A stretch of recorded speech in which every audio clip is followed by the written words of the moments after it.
All right, well, guys, we're gonna hopefully spend a lot more time.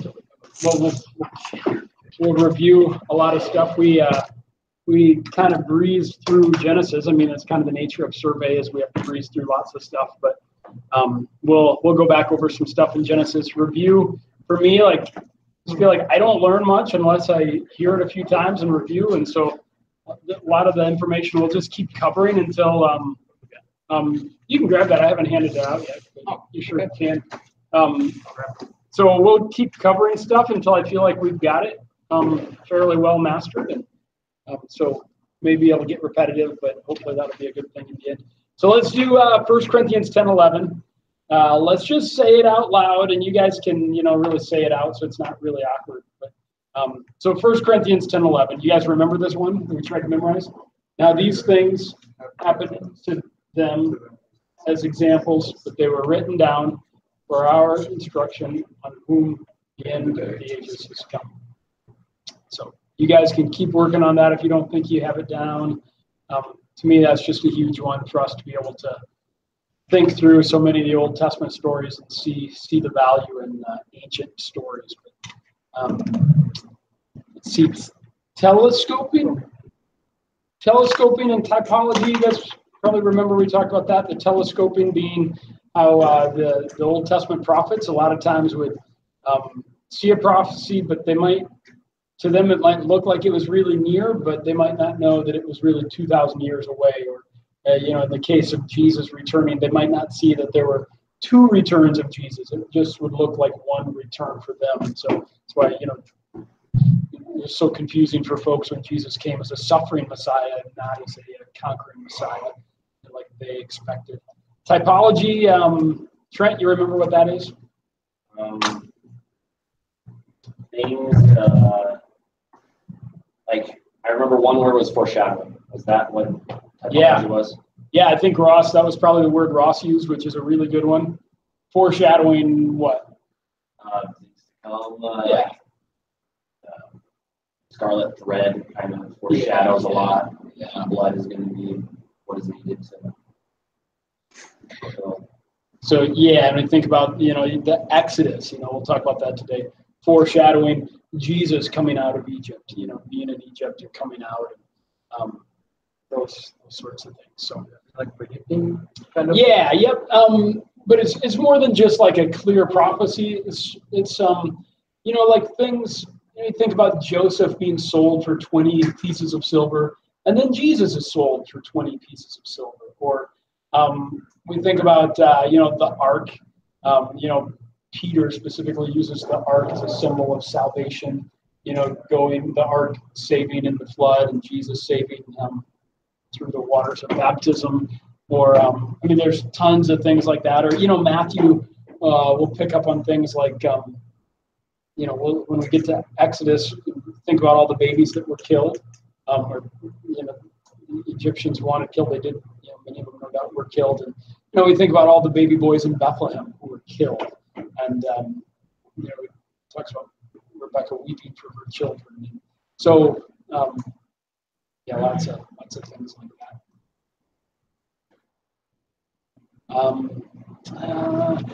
Let's see. What do we mean when we say that biblical history is perspectival? What do we mean by that? Zach, you want to take that one?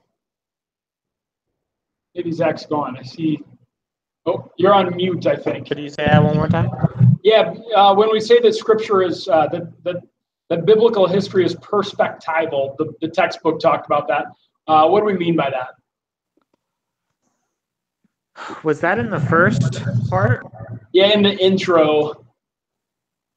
I don't remember that part, the perspectival part. Jackson, you remember that one?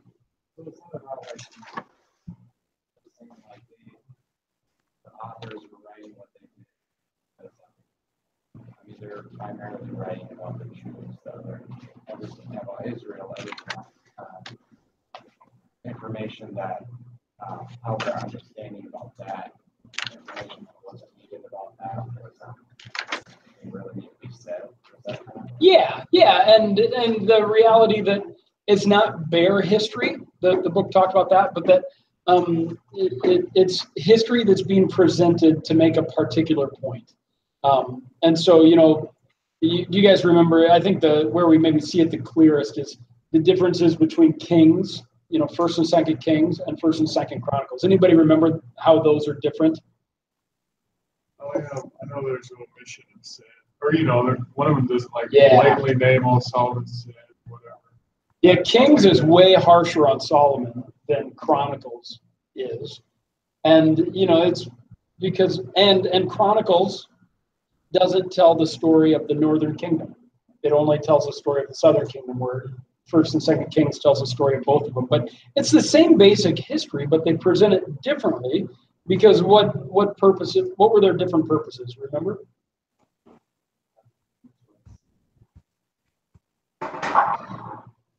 Wasn't the purpose of the Kings that was harsher on Solomon? It was kind of written to the exiles in slavery to show how they'd gotten there, and then the other one, it was written post-exilic when they were returning, to kind of comfort them and reaffirm that they were God's people. Sort of, was that what it was? Yeah, you nailed it. Yeah. And when you think about you think about the first 9 chapters of First Chronicles, and it's just one big long genealogy, and for us, it's just like one of the most painful things in the world to try to read through. But it was so meaningful to them, and it's meaningful to us too if we're willing to think about the original context, because that's showing the connection that they still had to God's people, that they weren't disconnected from God and his people and his promises and his purposes. And so, that's kind of the perspectival nature that, and just to think through that we're not just reading this, it's not just bare history, but we want to see what the purpose of the author was. When they're, you read First Samuel, Second Samuel, what's he gunning for here? What's he trying to get at? What was that word again? Perspectival. Yeah, and I mean, whether you remember that exact word or not, but just remembering the concept that there's some specific purposes. What do we call the first 5 books of the Bible? Anybody remember? Yeah, you got it. That's more that last. Yeah, you nailed it. Yeah, Pentateuch. Pentateuch. Yep, Pentateuch. What do we say about the authorship? What did the book say about the authorship of the Pentateuch? Talked about. Moses probably put a lot of it to paper, but there's probably an editor that compiled it. So the textbook called it the essential authorship of Moses, and Jim and Lyle, when we think about the fact that Moses' death is recorded, or Moses says, well, the Pentateuch says Moses was the humblest man who ever lived. And pretty hard to imagine Moses actually writing that.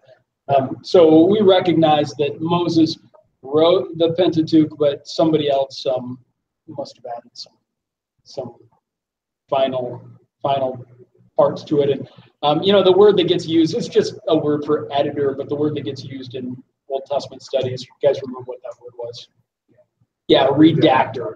Yeah. And we talked about a gloss. There's probably a few places there where names have been updated for a more modern reader, whenever that redactor did that. And so there's some place names where there's been glosses that you guys remember, the book deals a lot with source criticism, and then always basically comes back around to say, well, we have no idea what the sources are, but this is what other people have said. And you don't have to spend a lot of time on those chapters, but just to kind of get that concept in our mind. Do you remember the documentary hypothesis, what the 4 sources were that Julius Wellhausen back in the 1800s hypothesized that the Pentateuch came from? You guys remember those letters and what they stood for? Say it. Priestley, yeah. Ross, you got the rest of them? No, but I know Jackson does. Yeah, let's hear him, Jackson. Yeah.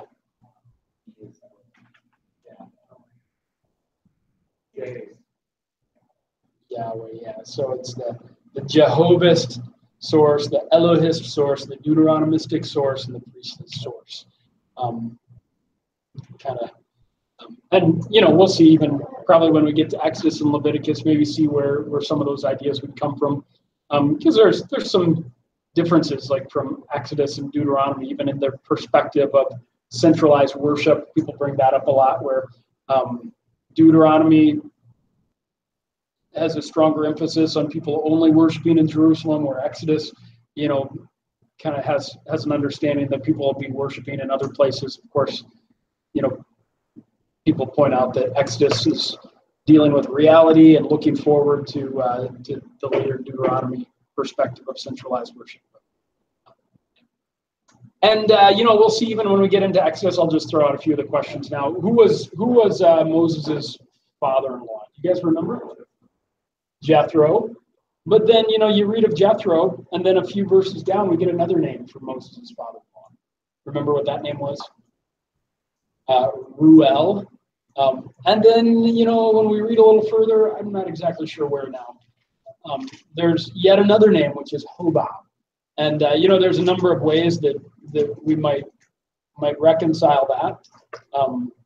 Maybe he had more than one name.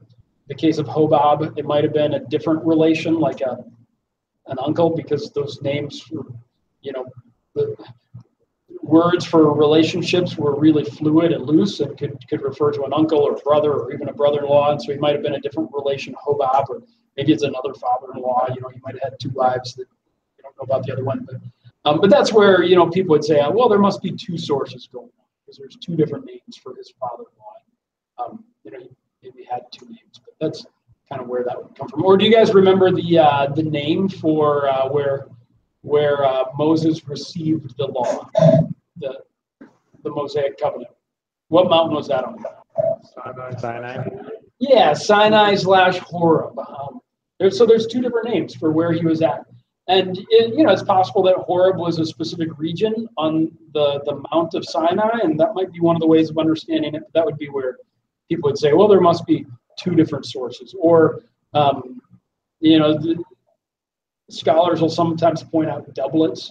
You guys know what doublets are? You guys catch that from the reading? Jason, you got it? I can't give a definition. I remember reading it though.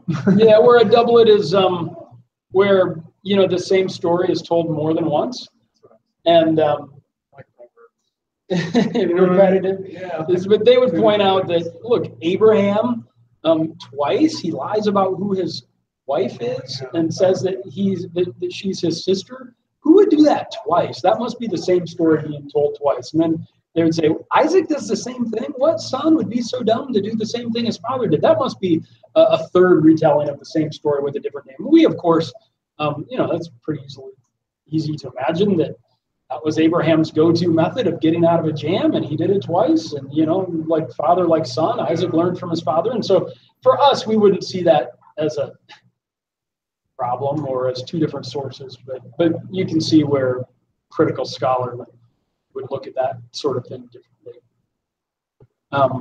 You guys remember the names for the Babylonian creation myth?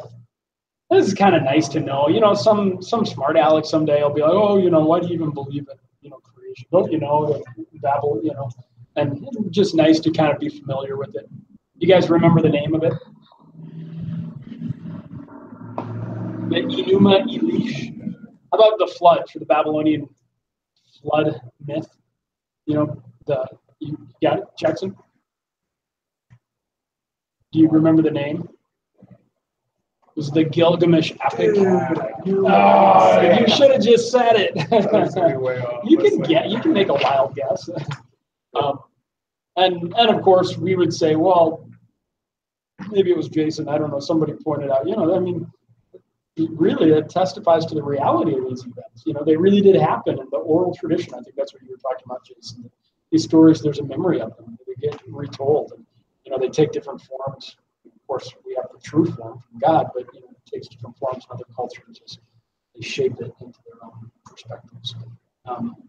What's the Hebrew word? And I think Jackson brought this up in Genesis. That means these are the generations. Shows up like 11 times or something. Yeah, Toledo. Good job. I think I'll skip the creation positions again. The big thing is just to recognize that there are a number of positions. Gap theory, the age theory, creationism, of course. literary framework, just to recognize that Christians have different views, that sort of thing. You guys remember the name for the name of God is Yahweh, but what do we call those 4 consonants in Hebrew? You got it, Jason? I know it. I even thought of it this week. It randomly came to my mind.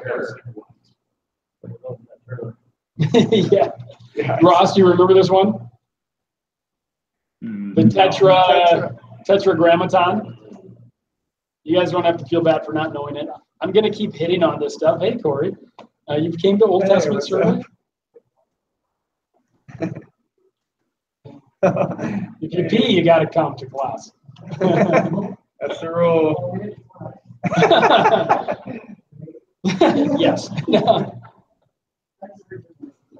Hey, cool. How about the proto-evangelium? You guys remember what that was? Zach, you remember that one? Yes. It's the first gospel. Yeah, nice job. From chapter and verse? Jason's got it if you know. Not chapter and verse. What is it, Jason? 3:15. Yeah, I was talking to my kids about the proto-evangelium last night. Crushing the serpent's head. I thought it was really cool in the book how he made the connection to the benediction in Romans 16, and the God will soon crush Satan under your feet. I was like, yes, that's. You never think of it. And if you grew up going to camp, you probably know the song. Oh yeah. The God of peace soon crush Satan. Yeah. I learned about proto-evangelion in Christian rap too. That's the first time yeah. I literally heard that phrase in a song. And then I also heard about the theory that Jesus was possibly walking in the garden physically in that song as well. It's crazy the stuff you hear. Was that Tadashi or something like that? Tadashi? No, another guy on Shaolin's record label, Steven, but pretty cool. Yeah. Is it good? Yeah, it's really good. It's not stupid. When I was like one semester in community college, the history class I took was history of whatever, European history, whatever. Pretty much from the creation of man through Europe and all that. But anyway, they said, we read about some of the pharaohs and stuff, and one of the pharaohs became a monotheist, like out of nowhere. And I was like, dude, it had to have been Joseph's homeboy. You know what I mean? Like the guy that like exalted him. And I mentioned it to my teacher, and I was like, is there any possibility? I think she wasn't like for it, but I was like, there's no way, dude. Some random, if your whole culture is like a million gods and everything else, I was like, what would compel Pharaoh with the eyes of the world looking at him to become a monotheist? And he wrote poetry about his God and everything. Like you could read it. It was crazy. Dude. That's cool. Like, I was like, what if that dude's in heaven like Nebuchadnezzar or something? You know what I mean? Like, anyway. I'll have to do some research on that. It was like in a secular history book, it talked about it. It didn't connect him to Joseph. That was me. But anyway. And there's debates about when the Exodus was, so you never know. You know what I mean? That's your TPA PhD program. Yeah. You to study that. Dude. Yeah, I watched it on TV. Whatever. Didn't happen this time. This time it happened. Yeah. We'll talk about the dates when we get to Exodus. There's definitely Christians that are on different pages on that. But, what's the word that we use to describe when God makes an appearance? Theophany. Yep, theophany. The cherubim are guarding the garden. I just thought I'd point out, that's mentioned. Cherubim are mentioned over 90 times in the Bible, and they're usually composite creatures. Like when they're described, you think about like the vision of Ezekiel. They've got like 4 different faces. Like a human face, an eagle, a lion. I forget. And so they're guarding God's presence typically. You think about the Ezekiel vision. God is in his war chariot. It's flaming with fire, and they're on each side. They're guarding God's presence. Fire, so often being connected with the presence of God. And we see that in Exodus as well. Let's see what else I want to mention here. How many pairs of animals were in the ark? You guys remember? 7 clean. Yeah, or one. Or vice One. versa. Yeah, 7 Pair, clean. yeah. 1 pair of Pair. yeah, unclean. Yeah, I just Like, like to point that out. to build together. Just because somehow that gets missed a lot. We just imagine 1 pair all the time. The clean animals, there were 7 pairs of them. What was the name for the towers that were built in the ancient Near East? Tower of Babel is probably one example of it. To reach into the heavens where, their minds, the gods were. Yeah, ziggurat, however. You guys can look in your ESV Bible Atlas, which you have. Check out a sweet picture of that, or I think it's in the ESV Study Bible too, if you have that. Just mention, when I use Walton's the IVP Bible background commentary for a lot of things, but he mentions that people in the ancient Near East, kind of their typical perspective, they're polytheists, and pick this up as we go through the Old Testament, but they would tend to believe that their God would rule over a particular area. And so, even when you think about like Cyrus, he releases the Israelites to go back and to build up their temple. And, that was a common practice of Cyrus, where he would support the various cultic areas because, he wanted to appease the various gods and gain their favor for a particular region, or trying to remember which story it was. Maybe it's in Judges where, there's reference to the god of the pagans are talking about the god of the valley versus the gods of the mountains, or those sorts of things. And, Walton suggests, who knows? We don't really know what Abraham's perspective was, how developed his monotheism was. I know I pointed out some things that would seem to suggest that there's still some concept among the patriarchs of polytheism. But, he says that, Abraham, when he gets called out to follow God, he may have been thinking of in terms of like a family God or a regional God, and his family following that God. But we talk about progressive revelation. He's progressively revealing more and more to his people. And it talks about that. Isaac, when God called Abraham to sacrifice Isaac, it's such an abhorrent thing to us. To think about sacrificing a child, and it's an abhorrent thing to God too. He didn't have Abraham go through with it, but he's testing him. But Walton would point out that that probably wasn't that bizarre of a thing to Abraham, because child sacrifice among the other nations and their worship would have been something they did, an acceptable thing. And of course it'd still be terribly painful for your beloved son, who's the fulfillment of all these promises, to imagine sacrificing him. Might not have been that unusual in Abraham's mind. Especially some you raised. Yeah. Oh, yeah. Yeah. I've got an unrelated thing whenever you have a second. Yeah, and jump in with questions, or if you guys have some sweet insights, you can interrupt me. Okay. I didn't want to interrupt the Abraham thought, but so what, I guess, I know I'm getting maybe I'm going back a little bit, but I had a question that I struggle a little bit with, and that is going from Adam and Eve to like a bajillion people and like, a ton of different nations.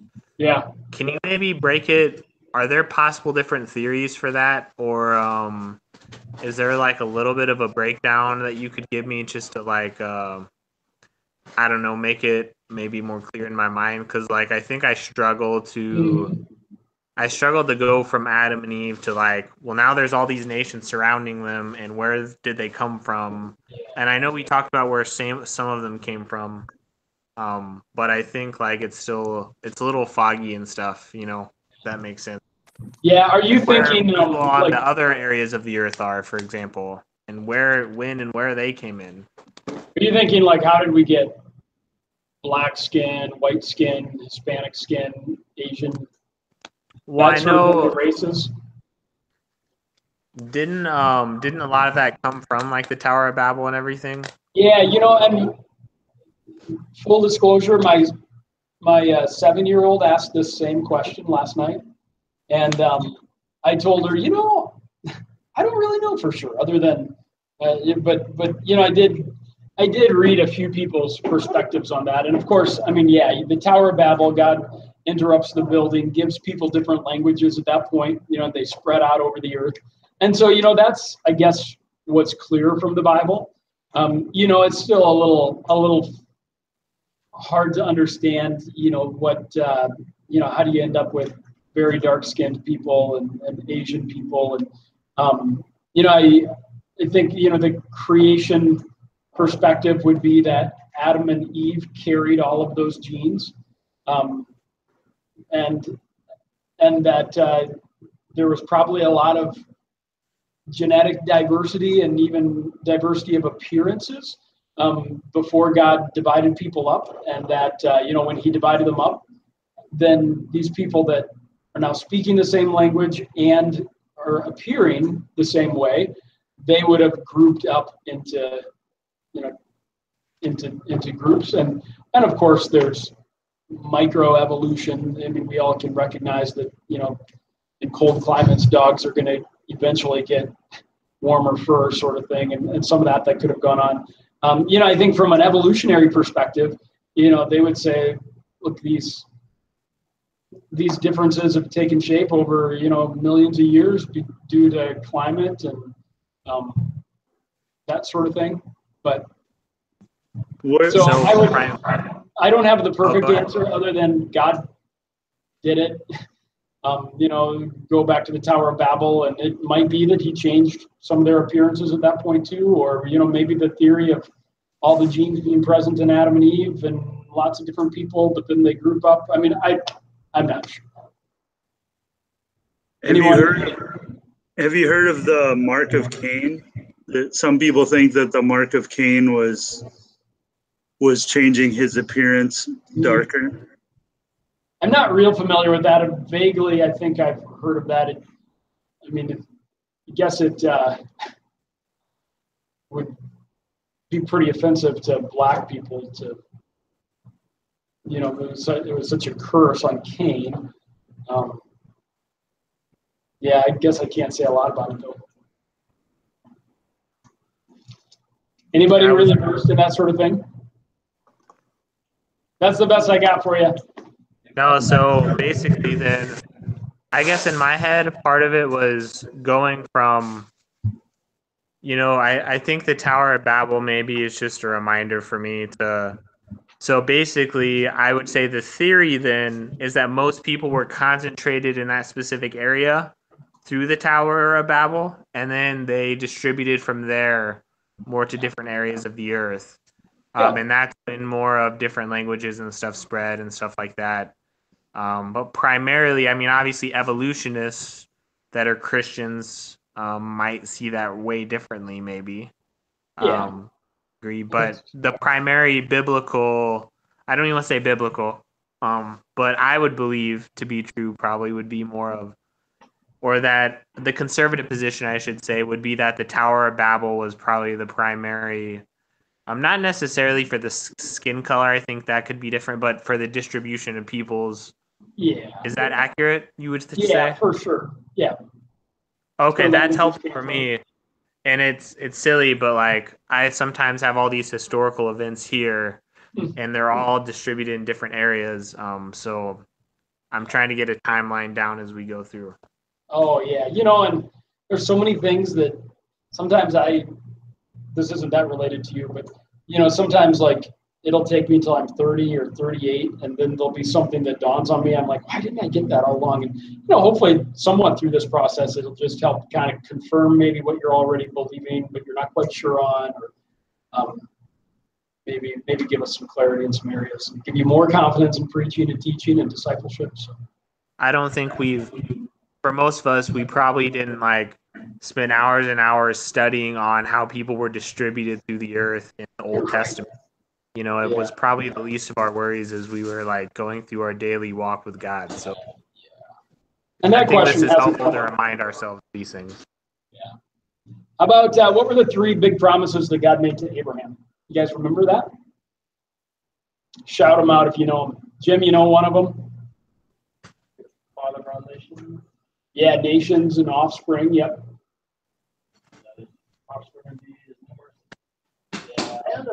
stars. I think both of those images are used.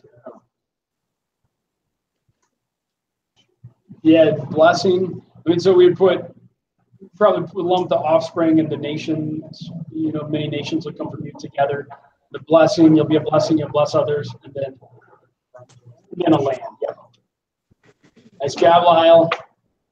Land, offspring, and blessing. And of course, Jesus is the way that he's ultimately a blessing to the whole world. All right, this one's going to be a little tougher. What's the name of the battle in which Abraham rescued Lot? You remember this one? Lot and his family get stolen by a bunch of nasty kings. And Abraham rallies his, this helps me to get a little bit different perspective of Abraham. He's a very wealthy man. He gathers, like, he's just living, in the wilderness, maybe camping and farming occasionally, but, it's just more and more livestock. He's buying more and more servants, He's got like 300 some people with him. He became so large, of course, him and Lot had to separate, but Lot gets taken by these kings, which D.A. Carson would say they're not kings like we would think of them. They're more like mayors, Yeah, these are kind of, small-time guys, but they gather a group together, they steal Lot, and then Abraham takes his men and rescues them. This is at the battle is at the Valley of Siddim. So it's the battle at the Valley of Siddim. We'll come back to that one over time, so you guys can get that nailed down. And on the way back from the battle, of course, you guys remember, who does Abraham bump into? Melchizedek. This really mysterious guy shows up in Hebrews chapter 7. In Hebrews, he gets likened to Jesus because he's without father or mother and has no end. And it's like, well, who is this guy, Melchizedek? And Abraham gives a tithe to Melchizedek. Isn't it the lesser that gives the tithe to the greater? And so, he's even greater than Abraham. There's some real weird stuff in Hebrews about being in his loins and all that. Yeah. It gets real weird. It's a funky passage. And there's maybe no perfect answer to who is Melchizedek. But, I think this is the way D.A. Carson's going to go. And I think it's probably right, is that it's not that Melchizedek was pre-existent like God and that he has no end, it's not that he's literally immortal and was never created without beginning or end. But so often when there's a really important person in the Bible, there's a genealogy, and there's a description of perhaps his death, and there's none of that with Melchizedek. He's just this shadowy figure, and he just shows up, and he's even greater than Abraham. And how does a guy just show up that's greater than Abraham? And so he becomes I maybe don't have the perfect vocabulary, but a bit of a foreshadowing of Jesus, a symbol of Jesus, and he's a symbol in the sense that there's no genealogy, just like Jesus is without beginning, and there's no death description, just like Jesus lives forever, even though Melchizedek, they did have parents. We think, unless there's something really funky we don't understand, or he really did die, and yet there's no record of it. And in that way, the author of Hebrews is comparing him to Jesus. I don't have any other theory. Just I don't know. If that makes sense.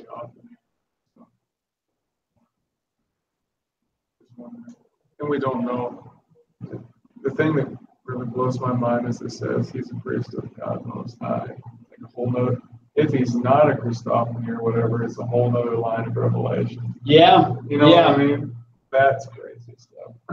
Well, it's encouraging that God could be working in a different family, and other than just Abraham's family. Yeah, he seems to be a commendable guy who has knowledge of God and is functioning as a priest. It's weird, but yeah, God's doing things that we don't always see.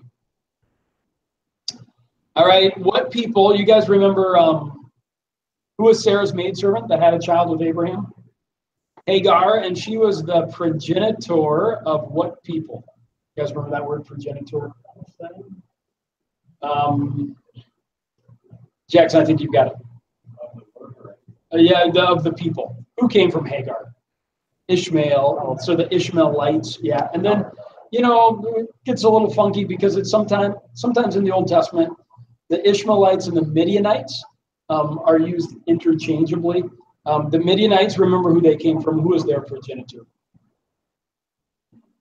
This is kind of a tough one, but it's Keturah, Abraham's second wife. You know, maybe she was a concubine before Sarah died. We don't really know, but Sarah dies, and Keturah is called his wife.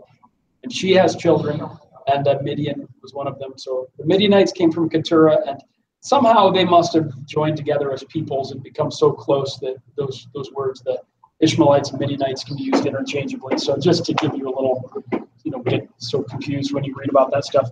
About what were the names of the gifts that were swapped between families when there was a wedding? This is going to pop up in the Old Testament several times. And it's kind of nice to have a concept of it.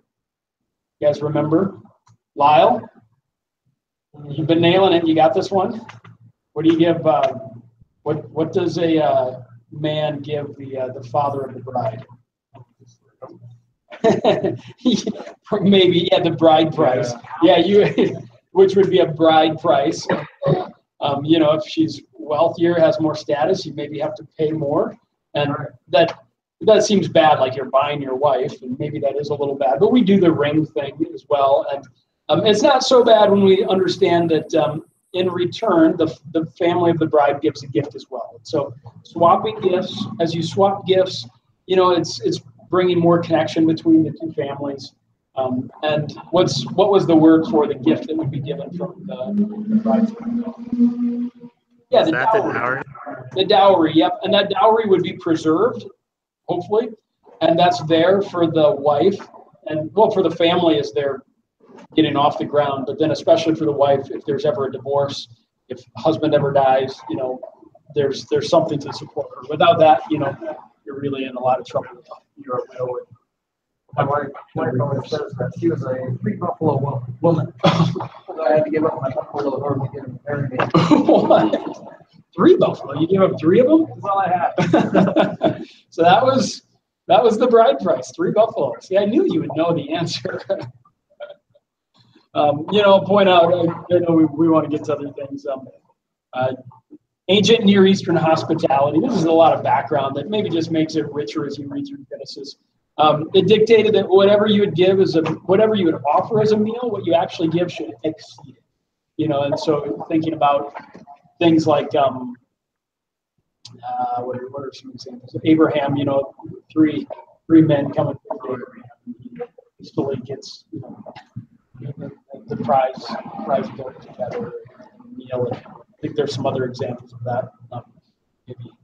Maybe Samson's parents, I think, we can provide a meal like that too. Haggling is an ancient Near Eastern custom. People kind of make fun of Jews, of course, but that was a thing, and still is a thing, where that's just the way they did business in life. So you think about Abraham haggling for at the cave of Machpelah to be able to bury Sarah in. And the guy wants to give it to Abraham, and Abraham, no. Name your price, because he didn't want it to be taken away from him. He wanted to pay for it. The guy said, what's a few bucks between friends? Just take it. And then, no, name your price. And then he needed to be exorbitant.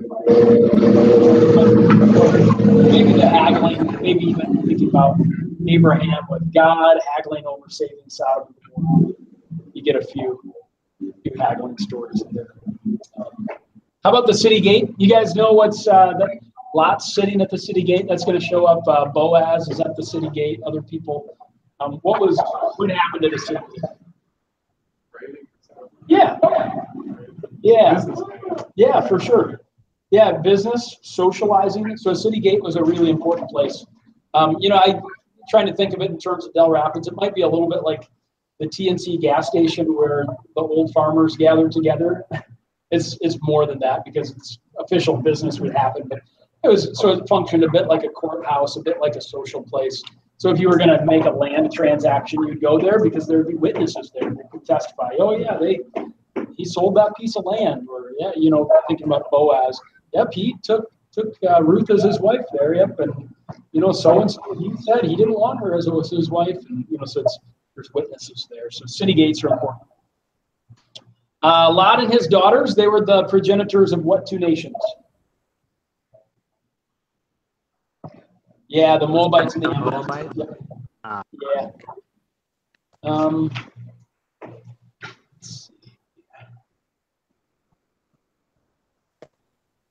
One thing that talks a lot about is an oracle mechanism. So often in the Old Testament, we think about how did people talk to God or how did God speak to them. They could pray to God and God would speak to people in the Old Testament. But, before Jesus tearing the curtain in the temple, metaphor, literally, but, providing a way for us to have access to God, they didn't have the same kind of expectations of having an intimate relationship with God, hearing his voice. And so there were a lot more. Someone's got a fair bit of, I think, Ross, you might have a lot of background noise coming through. Oh, sorry. No worries. It must be on a busy street, huh? Yeah. And so, they wouldn't necessarily hear that still small voice that we look to, the Holy Spirit's prompting, leading. But they would use things like oracle mechanisms. And so one of those,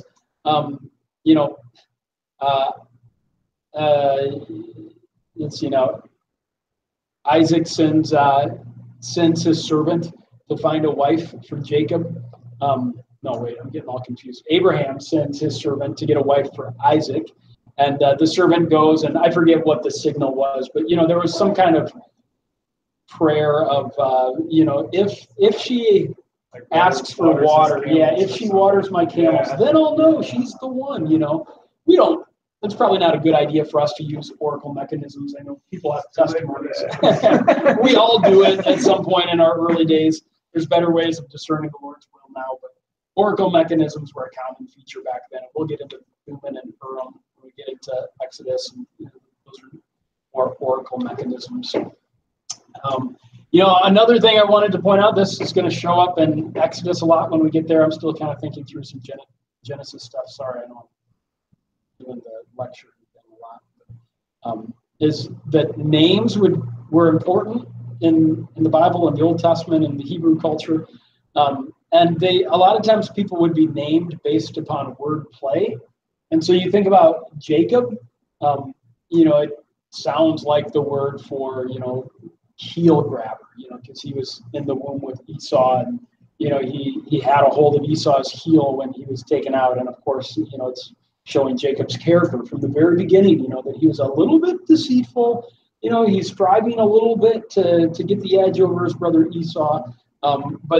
Or you think about, you guys remember, I know I'm going a little ahead now, but when the daughter of Pharaoh names Moses, why does she name him Moses? Yes.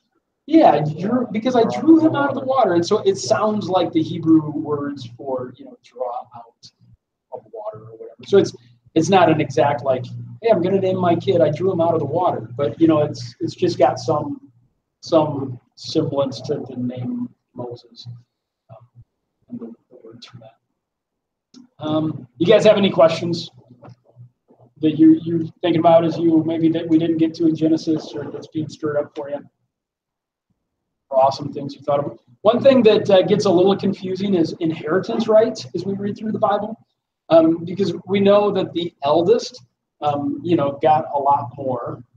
You guys know what that word is for the oldest son, kind of, or getting the birthright. There's a fancier word that gets used sometimes too. It's the primogeniture, which gets it's primo, I think, in generates or whatever it's the firstborn, the first one, is getting some special rights. So primogeniture shows up all over the Old Testament. A lot of times God's flipping that around and turning that kind of stuff on its head when Jacob, gets ahead of Esau and Joseph's sons, Jacob crosses his arms to bless Jacob's two, or Joseph's, Jacob crosses his arms to bless Joseph's two sons, and Joseph's like, no, Dad, it's like this to get the birth order right. And he's, no, son, I know what I'm doing, kind of a thing.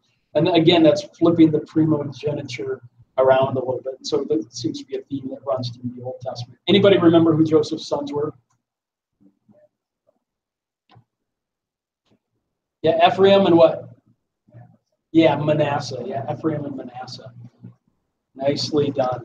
Become tribes. There's no tribe of Joseph, but Ephraim and Manasseh, his two sons, become Jacob's own sons, and thus tribes of Israel. You guys remember where the Negev or the Negeb was? Sometimes we say it with a V at the end, sometimes a B.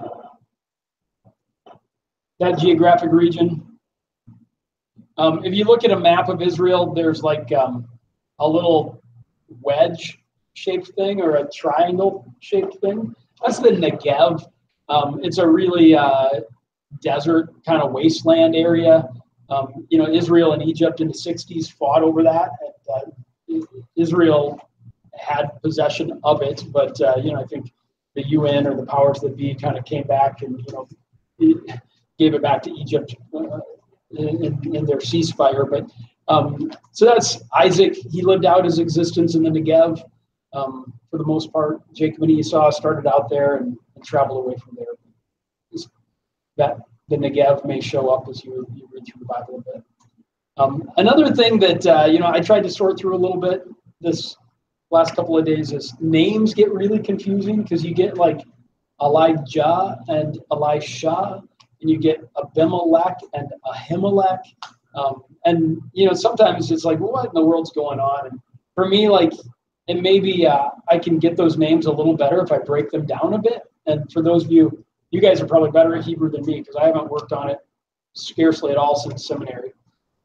But if you break those names down, you probably know a lot of the Hebrew words, those of you that have taken Hebrew. So I could just point out some of them that maybe it'll help you as you think through them. So like Abraham, you guys remember what Am means?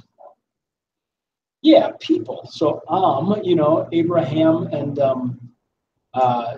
I don't know the full word, Abraham. Abi, you know what Abi is? Father. I think that's where Abraham is built off of. Abi, father of people. I'm not sure the R sound in there. What it is. Oh, okay. Jackson says great. I'm not sure. So great, yeah. Or you guys. So when you see Abi, that means father. You guys remember what Melech means? King. Yeah. So when you get like Abimelech, that's something father, king. Father of the king, or something along those lines is what his name means. Or Ahi. Remember what that means? Ahi, whatever it is in Hebrew. Brother. Yeah. So Ahi's brother. So you get Ahimelech or Ahimelech. That's brother of the king. Or you guys probably know like Elijah. You guys know what would break down the L and the Yah of Elijah is. Yeah, Yah is going to be for Yahweh, right? And El is another name for God. And so I think that means something like, yeah, Yahweh is my God, or something along those lines, yeah. Or Elisha. Shah means salvation. So we get Joshua, as another word for, salvation. So when you see the Shah in there, that's salvation. So Elisha, my God is salvation. That might just help you as you work through those names and try and get them mastered. If you can think about what those fragments of the names mean. How about this one? Esau, he's the progenitor of who? What nation? Yep, the Edomites. Yep, Esau, the Edomites. Jacob, remember he gets Leah and Rachel as his two wives. A lot of times we think, well, he had to work 14 years before he ever married Rachel, but just to give a little clarity, he worked 7 years. He gets Leah wrongly given to him, and then he committed to work for another 7 years for Laban, his uncle, but he got Rachel as his wife before that. So he didn't have to wait 14 years to get Rachel, but I'll give you her, if you commit to another 7 years. Yeah, you kind of have to read kind of closely and figure out. I know for a long time I just wasn't sure on that, and until you like really stop and slow down and try, and you don't have the time to do that for everything. And so hopefully with some of this I can speed that process up for you. By the way, Walden says weak eyes. That's what Leah says, that she had weak eyes. That's what seems like a euphemism for ugly. Walton says it's never used in that way. So he says it probably has more to do with vulnerability, tenderness, softness. Surely she wasn't as attractive as Rachel. I mean, come on, read the passage. He's like working 14 years for the other. Right. 70 years. Yeah, you know what I mean? Why would you I'll do 7 more right now. You know what I mean? Yeah, the younger sister that's better looking. Beauty's in the eyes of the beholder. Yeah. Let's see. Oh, one weird story in Genesis, when Rachel steals Laban's household gods and then claims that she can't get off her horse, Jacob says, "Oh, I didn't take them. If you find them on somebody, kill them." And okay, fine. Not knowing that his own wife had stolen them. And she uses, "I can't get off my horse. It's my time of the month." Walton points out that menstrual blood was considered a habitat for demons. So, pretty good scare tactic. Okay, I'm staying away from you kind of thing. So just an interesting tidbit. Yeah. Jacob's son, remember which one laid with Bilhah, the maidservant of Leah, I believe. Reuben? Yeah, Reuben. Nice job, Ross. And that was more than just lust. What's Reuben trying to do there? Yeah, it's a power play. Yeah, and you think about later Absalom. Remember the advice that he gets given when he's conducting a coup against David. You guys remember what he's told to do? Yeah, to lay with David's concubines on top of the palace. This big public show, throws his tent up there. And, that's just a way of exerting power and authority, saying I'm the man and taking over. And, of course, for Reuben, it cost him the right of the firstborn. We wonder, well, how did Joseph ever become the preeminent, son of Jacob? But, that was, he was exalted to that position after Reuben lost the right of the firstborn. Though Reuben did try to save Joseph, so Reuben ended up with a sandwich. Named that. Oh yeah, right. Yeah, you guys remember when a widow would die, and her husband's brother was expected to take her as a wife, or at least to give her offspring. What do we call that kind of a marriage? You guys remember what it was called? What it's called? It's a levirate marriage, like Levirate,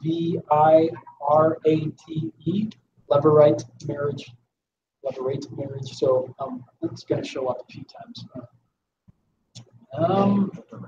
Cupbearer, you guys probably know all about cupbearers. High-ranking official. It might seem like a silly job, but they were actually a high-ranking person, a trusted person, more than just testing for poison. But they would be involved in ruling too. Last one from Genesis. Do you guys have a handle on the term Sheol? Sheol. Sometimes we just read it as Sheol. If you're reading in the Hebrew, it's Sheol. Jim, you got anything on that? Jim's gone. Zach, what do you know about Sheol? Isn't that like similar when like Hades is mentioned, which I'm a little isn't it just like a general term for like darkness or void, where it's not necessarily I mean, I guess it could allude to hell, but it's not necessarily hell. Yeah, I believe, I'm not a real expert on all the views of Hades. I believe that was the Greek translation of Sheol, conception of. Yeah, so it's going to show up a lot. You read through the Psalms, or in this case, I think it was Jacob who says, if you take little Benjamin from me, after already losing Joseph, my head's going to go down to Sheol in sorrow or something like that. And it gets used a few different ways in the Old Testament. Sometimes it's just a general reference for the dirt, being buried, the grave, going to Sheol. But when you read through the Old Testament, there's not a real developed sense of the afterlife.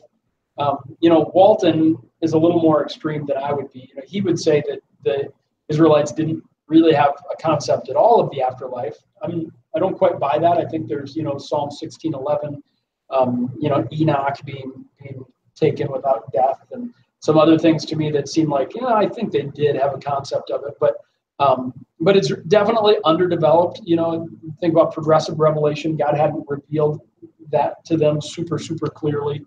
And so Sheol is sometimes just the grave. Sometimes it's used for like the dark, shadowy underworld, like you're saying, Zach. Like there's not a real strong understanding of what it is, but it's a holding place for the dead. It was where both the good and the bad went. I think there's some idea of it being for the righteous, it being a comfortable place. You think of Samuel coming up out of the grave when the necromancer calls him out and he says, "Oh, why did you wake me up from my slumber?" Right? Like it didn't seem like he was being tortured down there. It's not like the Roman Catholic view of purgatory. They would maybe, I don't really know exactly all the ways that they get there. Purgatory, I think, comes out of the Apocrypha, partly books that we don't have in our Bible. But so it's not that kind of view of purgatory. It's a comfortable place for the righteous, kind of a sleepy place.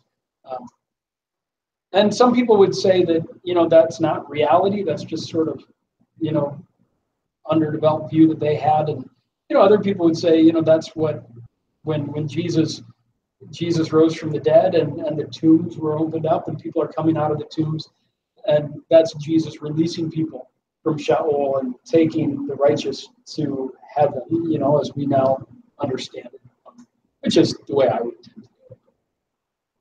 And apparently leaving the bad there or sending them to another place that we call hell.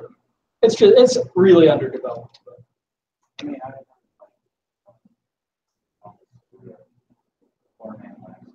yeah. How they can, the rich man, they can see each other, and then some people think that's trouble, but I don't know. Yeah, I would tend to agree with that. Yeah, and I don't know if you guys heard that or not on the TV, but yeah, talking about Jesus' parable of Lazarus and the rich man, there's a chasm that separates the two.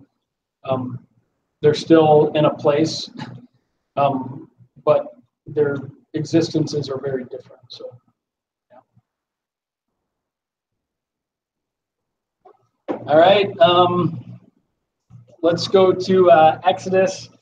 I could keep kind of talking us through it, but why don't, who's got something that for you is really significant in the textbook reading or you guys need a break? Anyone want a break? 5-minute break? Okay, we'll take a 5-minute break and then we'll tackle Exodus.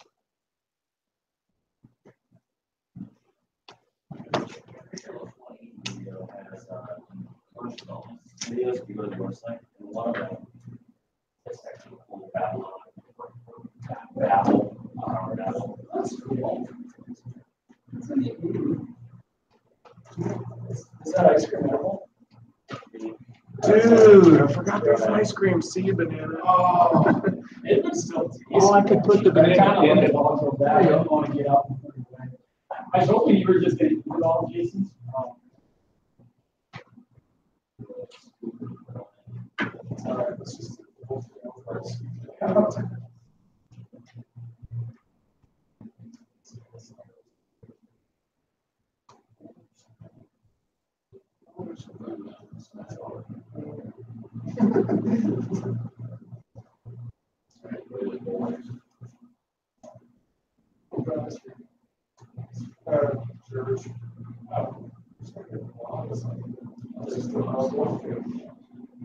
Keep going.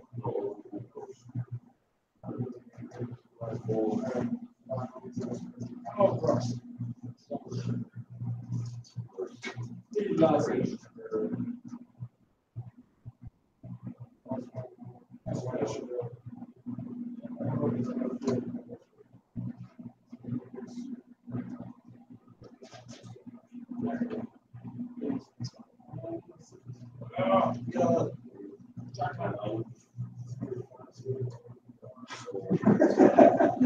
Okay.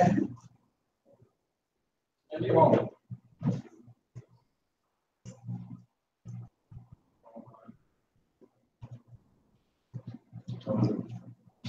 That goes for about 70, 25% melted. Yeah, right. Yeah. Where are you from? Dallas, we just moved here a year ago.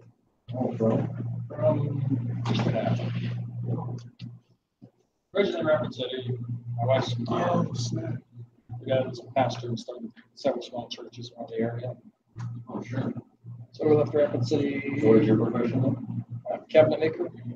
Your what? Built kitchens, Oh, cabinets. Cabinets, same as this dude. Did that in Rapid City for 30 years, working with my family. Mm-hmm. Decided it was too much family.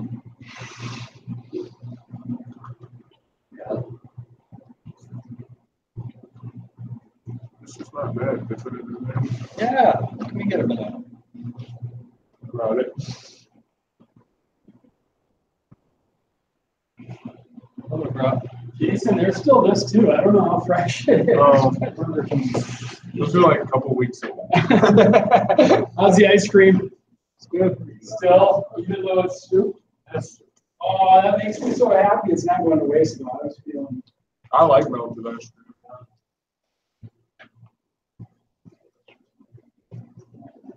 Man, when I was single, I'd buy those half gallons of that double churned ice cream. That I can't remember the brand, but it's like fluffy double churned, or softer than normal. Mm-hmm. I would just go to town, man. Just for like eat like a half of a bucket of it. I will now, but try not to buy it when I do. Chocolate. That's why you can't buy it. Chocolate mint. I like chocolate. As long as I don't have something, I'm fine with it. If I buy it, then it's gotta be gone. Gotta eat it. I would eat have this one peanut butter brownie bite one or whatever. Oh, yeah. Allergy or you allergic? Really?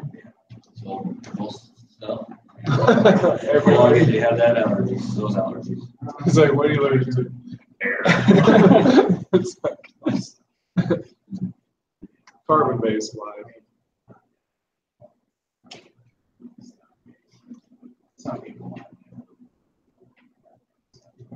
This is how you help it up. Throw the banana. Banana's good with ice cream. I would always take a banana with ice cream. Is there any chance of getting overly elevated?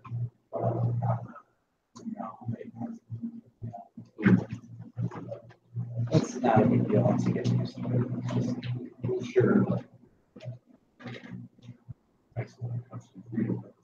Yeah.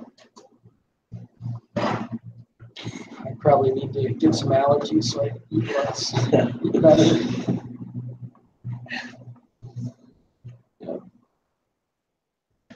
Is your water on the ground? I think it's yours. Yeah, mine's right there.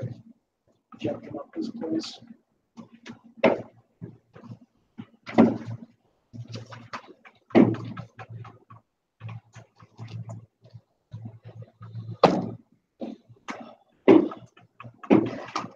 These guys are never coming back now, are they? What happened to Jim?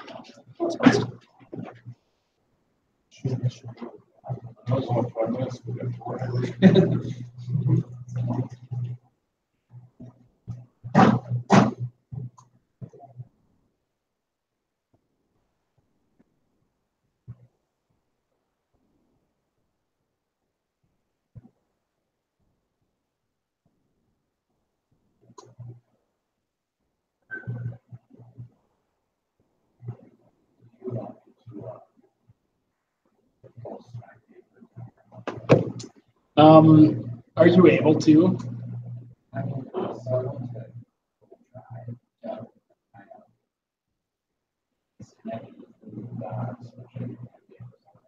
Yeah.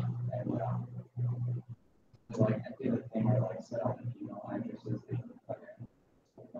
I put those in.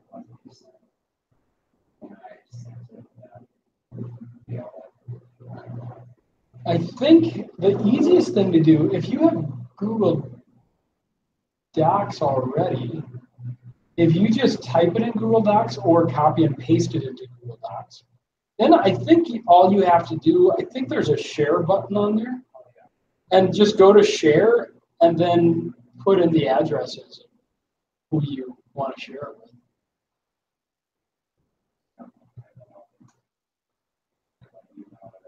Yeah, I think if you include me, if you share it with me too, I think it'll give me an update.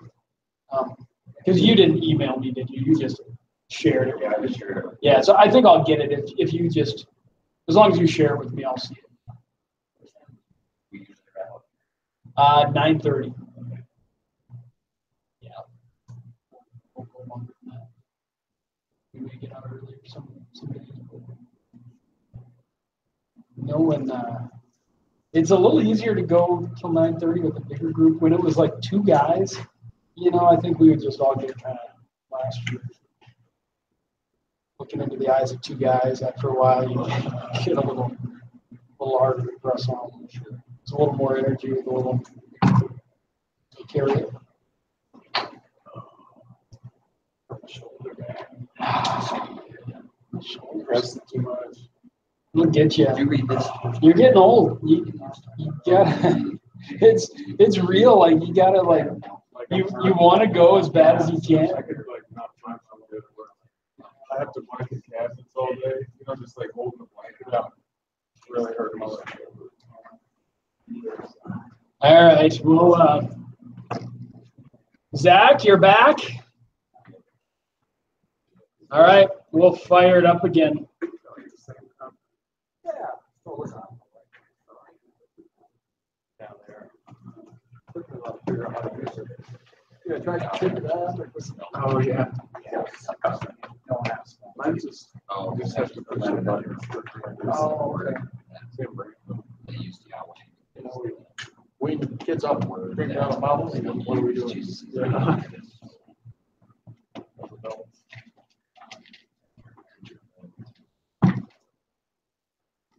How much, you guys? How much time did you get this week? Zach, how much time did you get in? Rough estimate. I'd say this week was about like 7 hours, so Okay. I felt good. I mean, I spent most of my time in the textbook and memorization, and also a little bit in the Alice and stuff. But I did spend a lot of time. Jackson, double-digit hours. Trent. I think I was pushing 10 hours this week. Five. Yeah. Like I started. Is it? Hey, Jim, you made it back. Were you here the whole time, Jim? No, I had to take a phone call. Sorry about that. Oh, sure. But it was getting a little boring, so you texted your wife and told her to call you. No, the CMA church, their pastor moved and they don't have a pastor, and I'm going to be helping them next in July. So Cool. How much time did you get in? How many hours this week? Of reading? Old Testament, yeah, or just work in general in the Old Testament. That's just helpful for me to kind of know where guys are at and what's doable. And I probably read the Old Testament about 4 hours, but it was in my own reading program, so I wasn't in Exodus a ton. Probably an hour of that 4 hours. Sure. You got the textbook reading done, or? I didn't. I'm still playing catch up from vacation and everything. So Sure. the idea is to be caught up by next week. I'm not sure if that'll come to fruition or not, but the summer is usually a busy time and hard to catch up. So. Well, I'll keep reminding everybody. My suggestion is 5 to 10 hours. Lyle and Jim, if you can get more than 10, I mean that's awesome too. But I don't want anyone to feel like they have to get in more than 10. I know there's a lot of things going on in life, and if you can get 5 in and that's all you can get, then and you don't get to everything because of that, it's totally I'm understanding of that. Family and ministry are important too. So. I think it's good too. I don't think Jim was here last week, and I don't think we recorded it. But I think the idea was to focus a little more on someone walked in his office too. But I think it's good for even to remind maybe him the focus maybe to be on that book or the intro, I guess, or whatever, a little more than the text. To remind who of that? Jim, because him not last week. Yeah. Yep. Just because I know my tendency is to spend a ton of time in the text. Yeah. Yep, Jim. Did you hear that, Jim? I heard part of it, but could you? Yeah, I did last week. I encouraged everybody. The Bible is way more important than the textbook, but you've got the rest of your life where you're going to be reading the Bible, and you're probably never going to read the textbook after this class. And so I've been encouraging guys to prioritize the textbook even over the Bible. You can definitely skim through the Bible if you need to look for the things that are confusing to you or the things that you really should be thinking about. And but yeah, I recommend textbook and memorization and get skim through the Bible if you can't read it all. All right, Exodus. You guys want to do some talking? Less talking from me. Any real aha things as you read the text or read the textbook, or anything that was real confusing for you that you want the group to help you with? I didn't read a lot of it, Exodus, but I've read it before a bunch of times. So comes back to you pretty quickly. Or what kind of notes did you guys take? Hopefully you guys are journaling a little bit as you go through the textbook and the text. You guys just bringing it out, I always just think it's just amazing. Just right at the very beginning. I mean, I don't know, a couple different things. I thought of a different thing before. I was going to say something else, and I just thought of something. Me and Jackson were actually talking about this Saturday, but I think there's, I don't know, I know I'm not supposed to over spiritualize things, but I always think of when I read Exodus 1:12, I always think of the Chinese church and stuff like that. The more they were oppressed, the more they multiplied, and the more they spread abroad. It's just because really, and we have New Testament warrant that Israel was really a type of the church. 1 Corinthians 10, our memory verse, and stuff like that. But anyway, I always think that's amazing, because they're the people of God. They're like the physical illustration of the church. They're oppressed and they just can't stop multiplying. And then I always just really enjoy the story of Moses, how kind it is, God to his mom, and his sister is there, and she even gets to nurse him. You know what I mean? It's that's so kind of God. By faith, Hebrews says, by faith, she doesn't kill him and puts him in the river and commends him to God, and God's like, here you go, I'm gonna give him back to you for a couple of years, whatever. You know what I mean? It's that's amazing, man. It's thinking about that, And now she knows he's not gonna get killed. He's totally safe, gonna get taken care of. And he still gets raised up. They're probably praying for him. He's gonna get raised up to be this dude, Pretty cool stuff.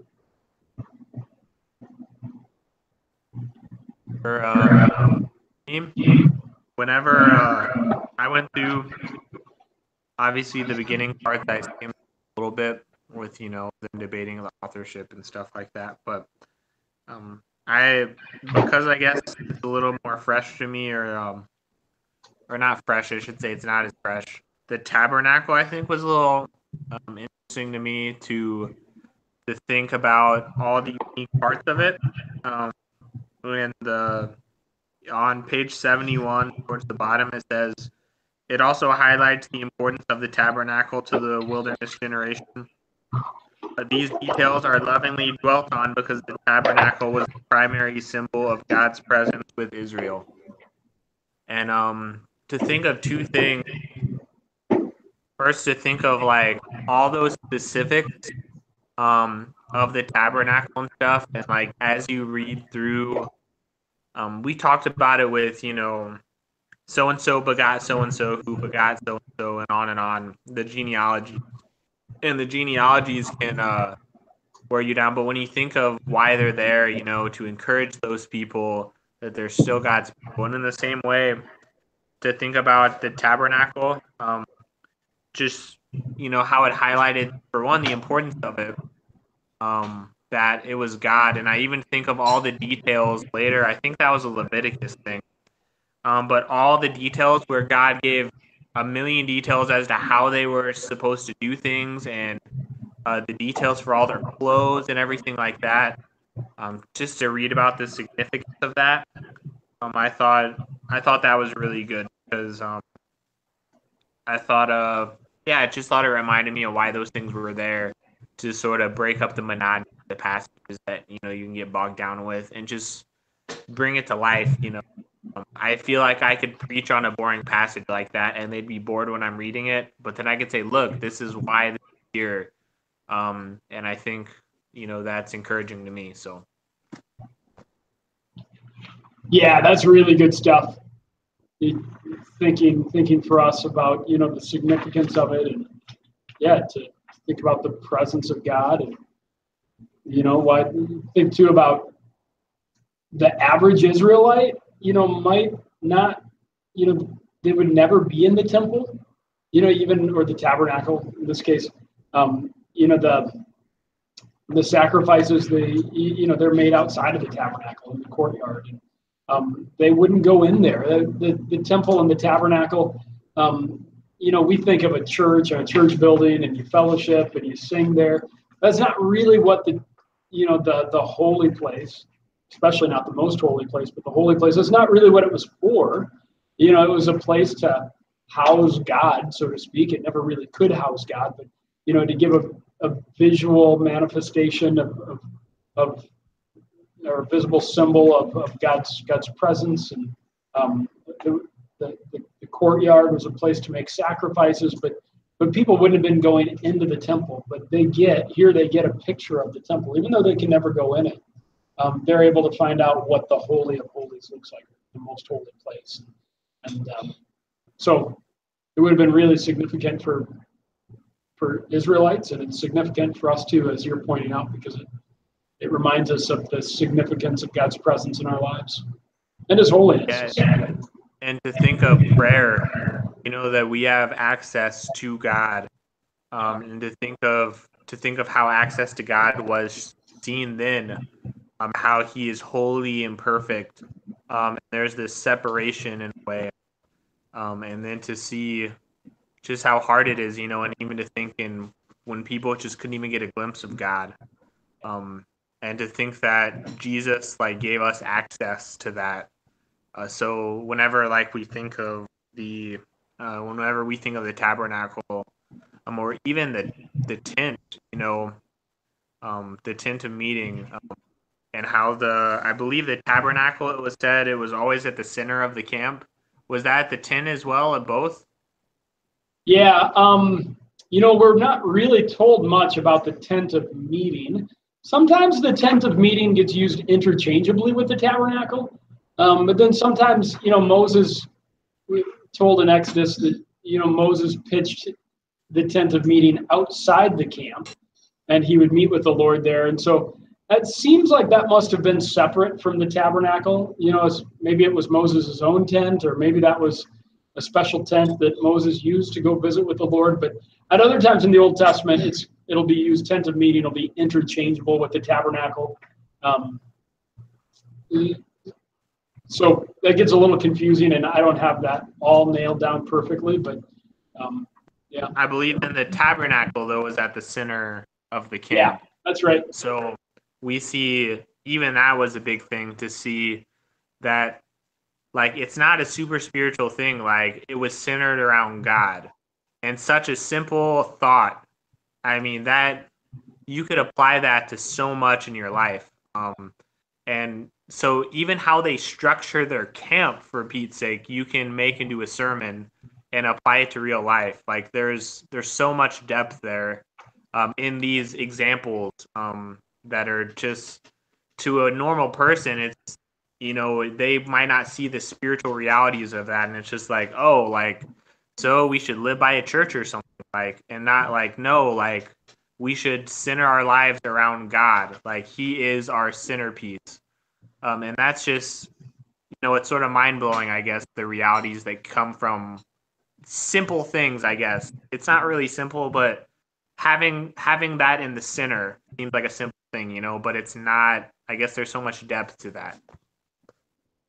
Yeah, and for those that weren't able to get to the textbook, we read this in Exodus, but it's so easy to not pick it up on it. But we've got a nice little chart in the textbook and shows, how the Israelites would set up their camp. Tribes would be tabernacle in the middle, and the tribes would be all around it. And then the Levites would actually be, you guys may have picked up on that, Levites would be in closest proximity to the tabernacle, a buffer, because the Levites are set apart, and so they're more holy in that sense. And then they talked about how, it's taking the position of the king, right?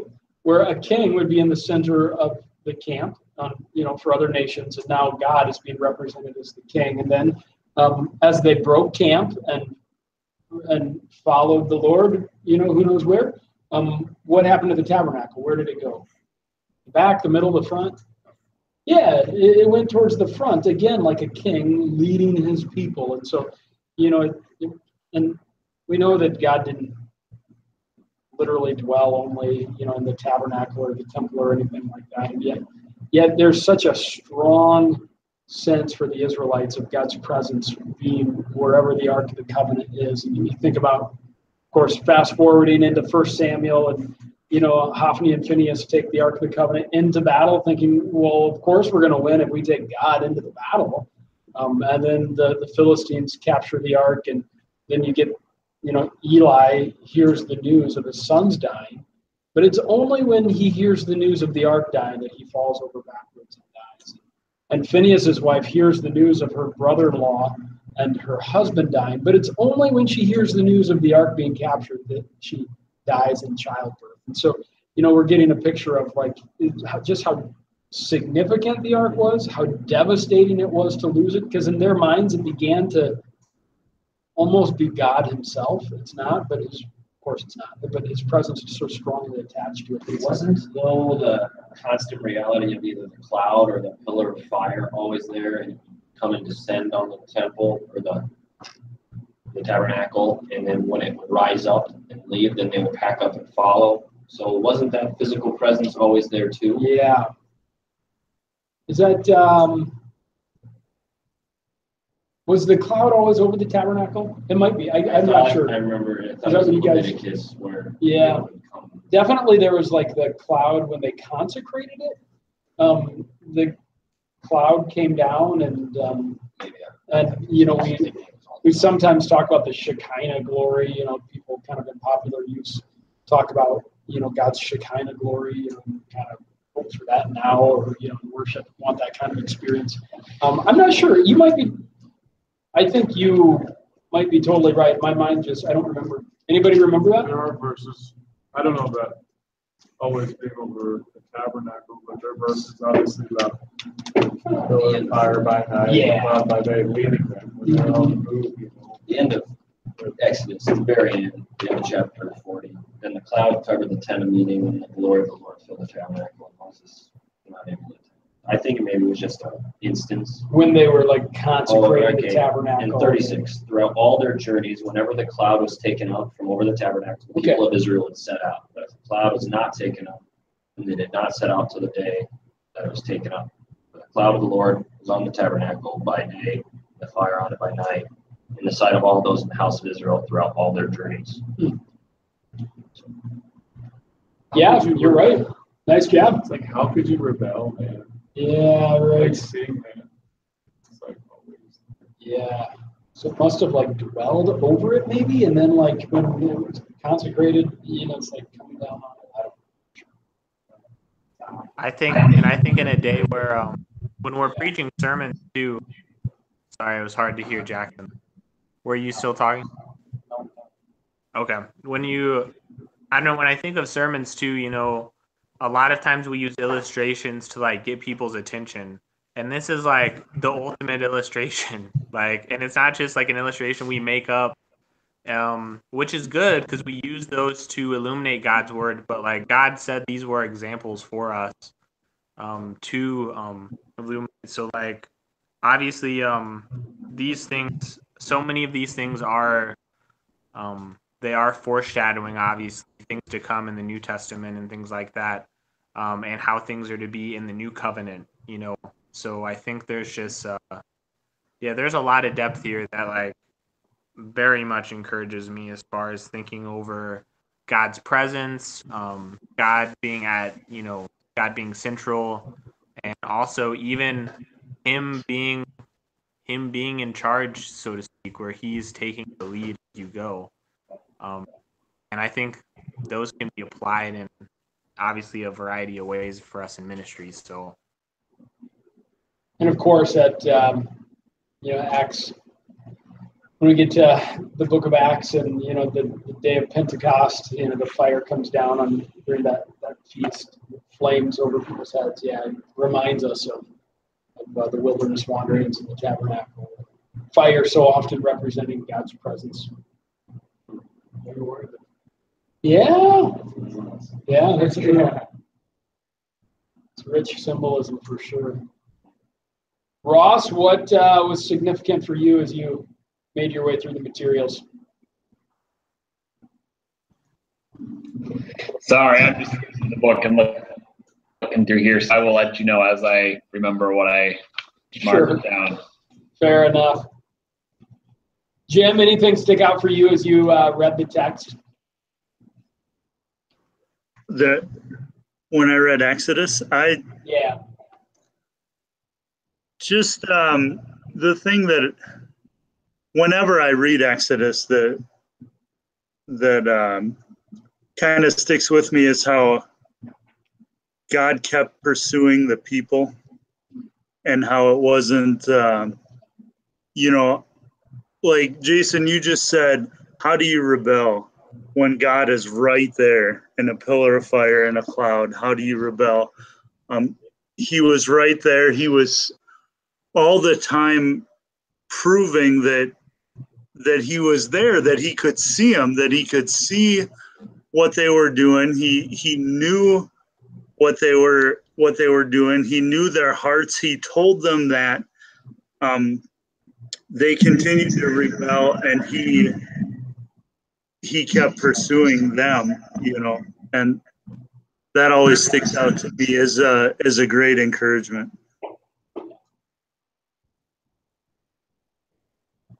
Just realized, Lyle, we lost you on the screen again. You keep moving, don't you? Keep turning it.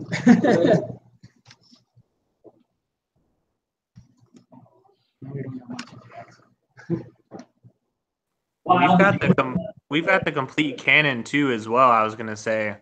And we could say why would they do that, or how could they rebel in that sense? And I think in the same way we could say how could we rebel when God gave us his whole word, and he's proven to us time and time again, and he saved us, given us his word, he's given us a church and people to look over us and all that. But I think this could be an example that God pursues his people, to encourage us that when we fail, he still pursues over and over and over. Yeah. All right, I'll fire some questions at you guys, and as it stirs things in your mind or in your memories, you can bring them up. You got something else, Jason? Yeah, I was just gonna raise this real quick.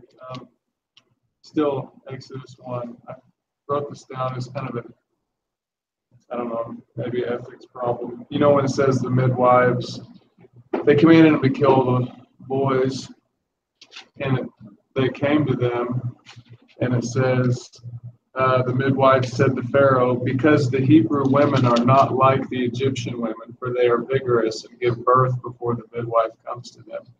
And I wrote down, isn't that essentially a lie? You know what I'm saying? It is a lie. But, Yeah. so like, and it just made me think of Rahab. Whoever was the same thing. It was kind of like a righteous lie, and the whole ethics. You know, just raising the question. You know what I mean? Just like, you know, like if Hitler's knocking on the door and he's gonna kill your kids, I'm gonna be like, they're not here, man. We're not Jews. Peace out. You know what I mean? Even if we were, you know, or whatever. I don't know. You know. It's just, yeah, you know, like, that's one of the great conundrums, right? Christian ethics, and then you think about Corey ten Boom. I think you were looking at that book. You know, I've not read anything, but from what I've heard, like I think it was her sister that, you know, they were actually hiding Jews, and her sister felt like they should lie and say there's no Jews here, and Corey ten Boom, you know, went the other direction and no, we can't lie. And you know, it's definitely a hard question. Is it to protect the life of another person? You know, is it okay to lie? And it kind of pokes at that a little bit. I think, you know, I talked in last week a little bit about how, you know, as we read the narratives, the biblical narratives, we never get, and so thus, you know, we are to, you know, be faithful to the Lord, even in, you know, biblical authors don't do that. They just tell the stories and kind of let them hang there. And yet we get subtle clues all the time about what Moses or, you know, editor, if there's somebody else, you know, we get subtle clues about what they thought about things, but we have to read really carefully to kind of think through now. Are we supposed to, does God approve of Shifra and Puah? Are we supposed to emulate Shifra and Puah? In what way are we supposed to emulate them? Is it okay to lie in order to protect people, or is it merely that they were willing to risk their own lives, you know, in order to do what they felt was right? And, you know, it's not really saying anything about the ethics of lying in that kind of situation. I don't have the perfect answer on Shifra and Puah, other than I think it's really plain and obvious that God approved of them. He approved of their faith. Whether he approved of their means or not, I don't know if we have a really clear answer. He definitely approved of their faith. He rewarded them with families. I think in our own lives, we can think often of, I think these are the sorts of stories that, as we commit them to memory, as we actually know the names of the Hebrew midwives, then when you're in situations, they come to your mind, they come to your heart. You think, you know, maybe you're being tempted to take the easy road in some way in order to protect your job or to protect your life, or, you know, something. And you think, no, Shifra and Puah, they did the right thing. You know, whether it was right to lie or not, I don't know. I guess every Christian is going to have to sort that out. If you're ever hiding Jews and someone comes looking to kill them, I wouldn't judge a Christian, you know, for either response personally. You know, one of the New Testament things that I always think is really interesting is on the way to Emmaus, you know, on the Emmaus Road, Jesus is talking to two disciples. Haven't you heard of? Jesus says, "What were you guys talking about?" "Oh, you know, such and such. You know, haven't you heard?" And, "Oh, well, tell me about that." You know, kind of thing. Like Jesus. Yeah, Jesus. We would never say Jesus lied. He didn't lie. But you know, he gave them a little bit of a head fake, and it obviously wasn't the same. I always thought too, just like in evangelism. I thought about this the other day because I'm thinking through evangelism and stuff, you know, and it's like I used to always be like, "Hey, we're taking a survey." It's like I've never taken a real survey. Yeah. I mean, I was in a sense, you know, just like, you know, stuff like that. It's like that's not really true, you know. I used to, you know what I mean? Like, sure. To get into stuff like that conversation. Yeah. I'm like, I was like, oh, maybe I should have done that. I'm sure God approved of your risk and willingness. Yeah, it's a good Shifra and Puah. Definitely remember those names, Hebrew midwives. Anytime I teach my kids or I teach middle schoolers that, I mean, it's always giggles. Like, their name's Puah. You think I'm the same thing. Jason, I just didn't want to be that guy. Like always. Oh man. All right. Well, Zach, what area of Egypt were the Israelites living in? Do you know? Area of What's that? not sure. Okay. Anybody know? It was the land of Goshen. Yeah, it was up in I think the northern region, kind of along the Nile. So they had some really good land. Joseph hooked his family up with some good land. I always, in my younger years, I was always baffled by how did darkness fall upon the Egyptians and not on the Israelites. I mean, but they were living. They had a specific place where they were living. They weren't spread out over all of Egypt. They're in the land of Goshen, and so it could be dark in other areas, probably twilight in some of the areas. But I quite like the movie where it makes it look like their houses are here, and then they look across the street. In the darkness. Yeah, I don't think I have, but yeah, I don't think it's like a spotlight and a spot of darkness. Yeah, they're living in their own land. The other thing that for a long time, you just get these pictures in your head. I always imagined, you guys probably aren't as dense as me, but I always imagined Moses' mom like putting him in this basket and then sending him down the rushing river, and hope something good happens to him. But it was among the reeds, and Moses' sister was there, and more than likely they knew that was a spot where people bathed, and the whole intention was, this is a beautiful baby, and if the princess sees how beautiful he is, or somebody else, they'll want to keep him. So, Moses' sister watching, behind a tree to see what happens. You guys probably already have that picked out. The movie makes it look like she's Is that- in it. Hippos try to get in. Oh, is that the cartoon movie? Yeah, I don't know. I don't think it's like that. Is it the Prince of Egypt? That's a good movie. The race around. Oh man, yeah, I think it's probably a little bit less epic than that, but still, I mean, it's a risk that they're taking. They're going to see this baby, and they're either going to kill it or realize how beautiful it is, and he is, and take it as their own. Moses' parents, remember their names? They show up once or twice. It's kind of nice to know their names. You can look it up. Yeah, if you have your Bible, don't feel bad about looking at it. Their names are Amram and Jochebed. Amram and Jochebed. Yeah. Moses' brother, you know his name, right? Aaron. Jim, who is Moses' sister? You got this one? Oh, shoot. You can tag somebody else if you want. Well, Jackson's got to know, right? Yes, Jackson knows. What is it, Jackson? Yeah, Miriam. So Aaron and Miriam, Moses, they're all, brothers and sisters. And they, later on in the book, remember Aaron and Miriam rebel against Moses. They're kind of sick of, brother bossing them around, and they want to call some more of the shots too. And then God, Moses really was God's anointed leader. And so what did God do to Miriam to punish her? Yeah, she gets leprosy. Yeah, One of them had a hand. yeah. Moses had the magic leprosy hand. Remember, that was one of the signs that God gave to Moses. So puts it in his cloak, it becomes leprous. Puts it back in, not leprous. Pretty cool.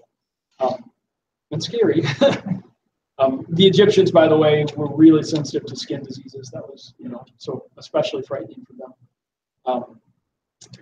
So they rebelled against Moses, and so you can, Miriam and Aaron, they had significant leadership.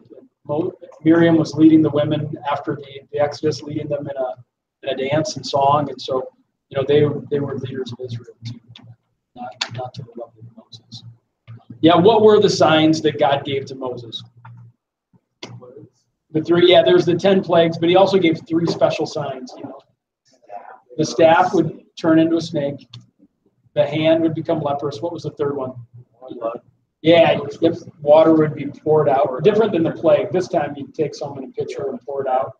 It becomes blood. Snakes were, the Egyptians, they would wear like snake emblems on their stuff. And so snakes were a big part of their culture. And So that was significant to the Ephraim's in the wilderness. Let's see. Who was Moses' wife? Anybody got it? Yeah, Zipporah. Nice work. All right, one more. Who was, well, there's two sons mentioned. I don't know the second son, but the one that becomes the story about who is his son's name? Anybody got it? Gershom. Remember that Gershom was uncircumcised, and God's ready to kill. It's a little ambiguous. The text is who God's going to kill. I think he's going to kill Moses. It says Moses. That's what I was going to ask you. That's confusing. Yeah, I think the text, when I read it today again, it says that he was going to kill him. Like it doesn't specify, is it? Here it says Moses. Oh, did it? In the textbook? That's the way I take it. So Find it, and it's confusing. I read it several times. Yes, going to kill Moses. it's a weird, it's an enigmatic passage to know exactly what's going on. Sometimes we don't get all the details we want, but it seems like, Gershom was supposed to already be circumcised, according, to God's command to his people. And Moses, for whatever reason, had procrastinated on circumcising him, and so God comes to kill Moses. And then Zipporah, of course, grabs a flint knife and does the dirty work real fast. She apparently knows what's going on, and I think puts it on Moses' feet, like some kind of blood offering. And so it's all kind of a grisly scene. And I think I take from that God's telling Moses, look, you may be my man, but you've got to obey me too. You don't get a free pass on obedience. And God, of course, is going to show Moses that again when he strikes the rock without speaking to it, and isn't able to go into the promised land because of that. And so nobody's above the law of God, not even Donald Trump, not Moses, nobody. But yeah, it is weird how God can call him and send him out, and then I thought it was such a gracious encouragement to the Lord to put that in there. It's just like we're talking about that Saturday too. Here's Moses, he's God's man. You know what I mean? He's 80 years old, man. You know what I mean? He's like been through it. Here he is. He forgets like the covenant sign that he showed the people of God to do to his sons. It's like the one thing you're supposed to do.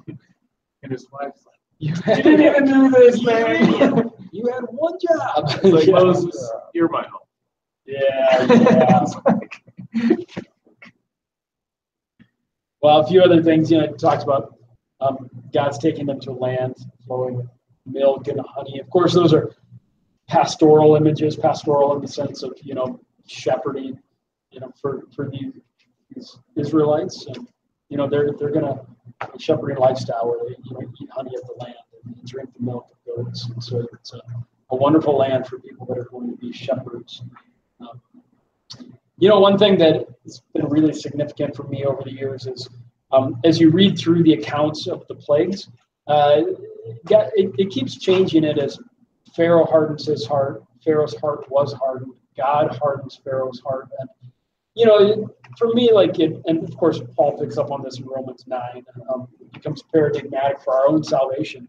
And to recognize, kind of the paradox or maybe the compatibility of human responsibility and God's divine choosing of us, and to recognize that, God is sovereign. He's sovereign over hearts, even the hardening of hearts. And yet, Pharaoh, there's culpability on his part. He's to blame. At times, he's hardening his own heart. And so just recognize that, there's mystery there with the Calvinism and Arminianism and God's sovereignty over salvation. And we can recognize some of that mystery, and we don't want to lean excessively in any direction, of course. God's sovereign, even over human hearts. How about Aaron's 4 sons? Do you guys remember them? If not, do you remember any of them?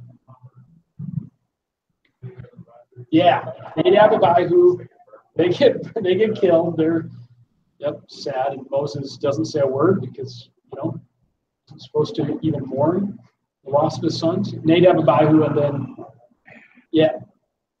Eleazar and Eleazar, Ithamar. Nadab and Abihu, Eleazar, Ithamar. Phinehas is Eleazar's son. Later, he's going to stop the plague in Peor by killing coupled with this fear.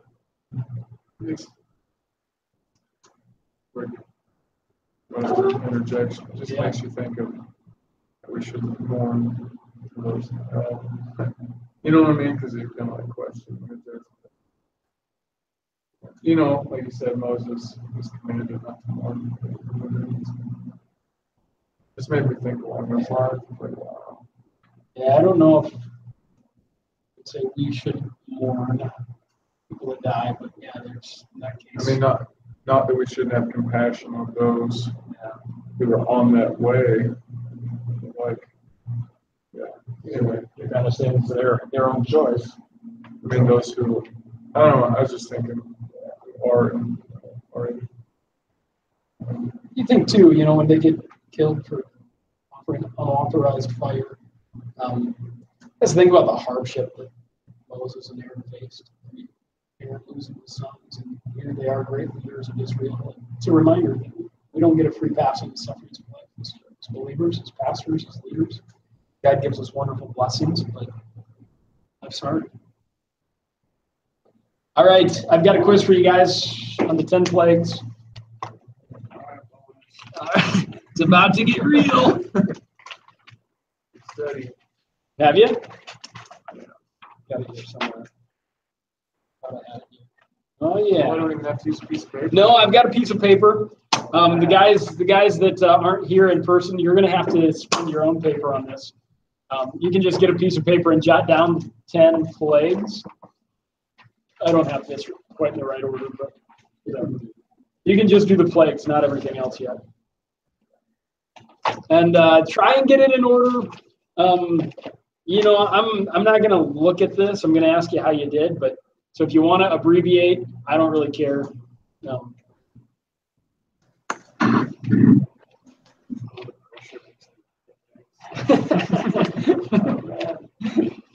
Yeah.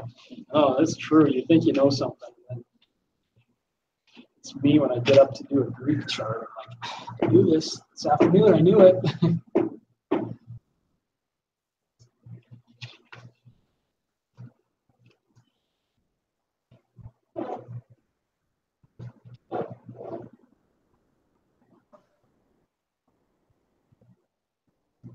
When you're done, if you can put your pencils down and look up. I'm just kidding.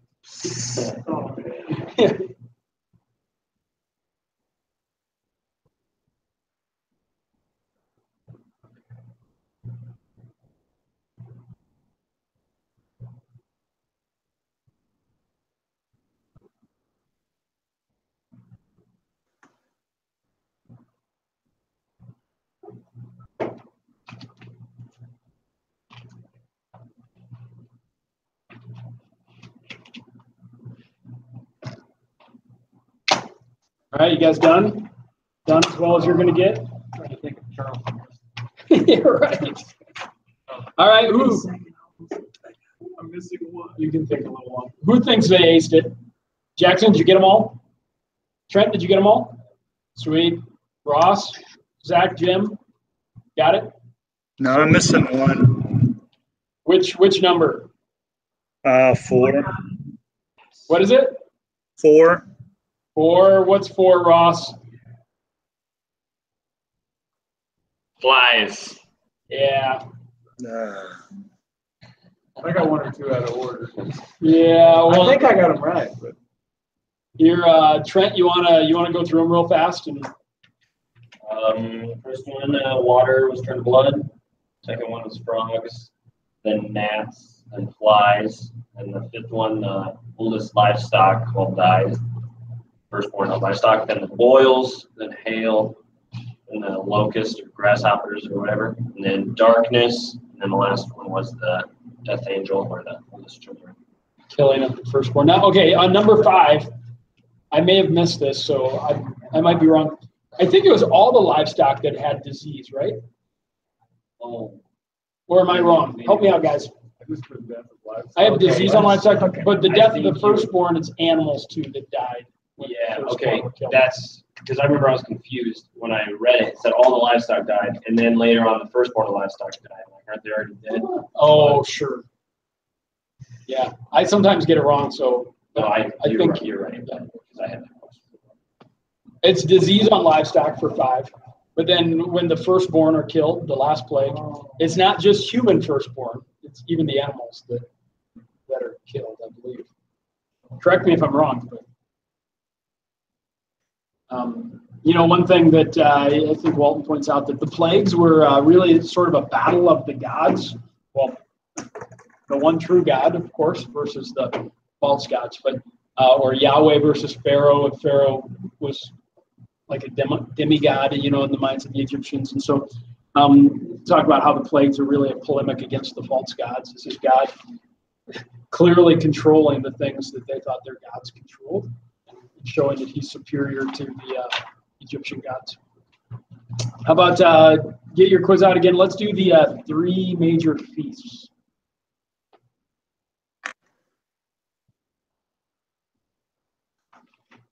These were the pilgrimage feasts that every Jewish male was expected to make it to Jerusalem for if they could.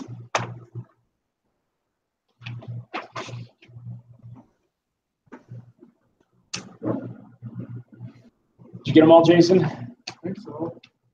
Jim, Ross, Zach, you guys think you got all 3 of them? I think so. Wait, one more time. Sorry. I was like zoning out on these plagues because Still dreaming about the plagues. I was. I'm not going to lie. Now we're on to the major feasts. Jim, do you feel comfortable rattling them off? No, but I'll do it anyway. Oh man, mine went blank. Passover, Pentecost, and the Feast of the Tabernacles, or the Feast of the Booths. Okay. Yeah, you nailed it. Yep, and you picked up on. I mean, they kind of, it gets confusing because they go by different names sometimes. So you guys probably haven't figured out Passover or unleavened bread, Pentecost or the Feast of Weeks, and then Tabernacles or Feast of Booths. So those kind of alternating names. It's taken me a long time. I still don't totally have the Passover and unleavened bread thing figured out, but I believe that Passover sort of launched the week of the unleavened bread, and so it would last 7. They observed Passover, and then there were 7 days after that where they would celebrate the Feast of Unleavened Bread. So they're actually 2 different things, but in popular usage, they just sort of have merged into one event. Of course, you guys probably picked up on, what's the significant thing about Passover that people can't have in their house? Yeah, no leavened bread during the Passover week, the Feast of the Unleavened Bread, of course, and why couldn't they have leaven?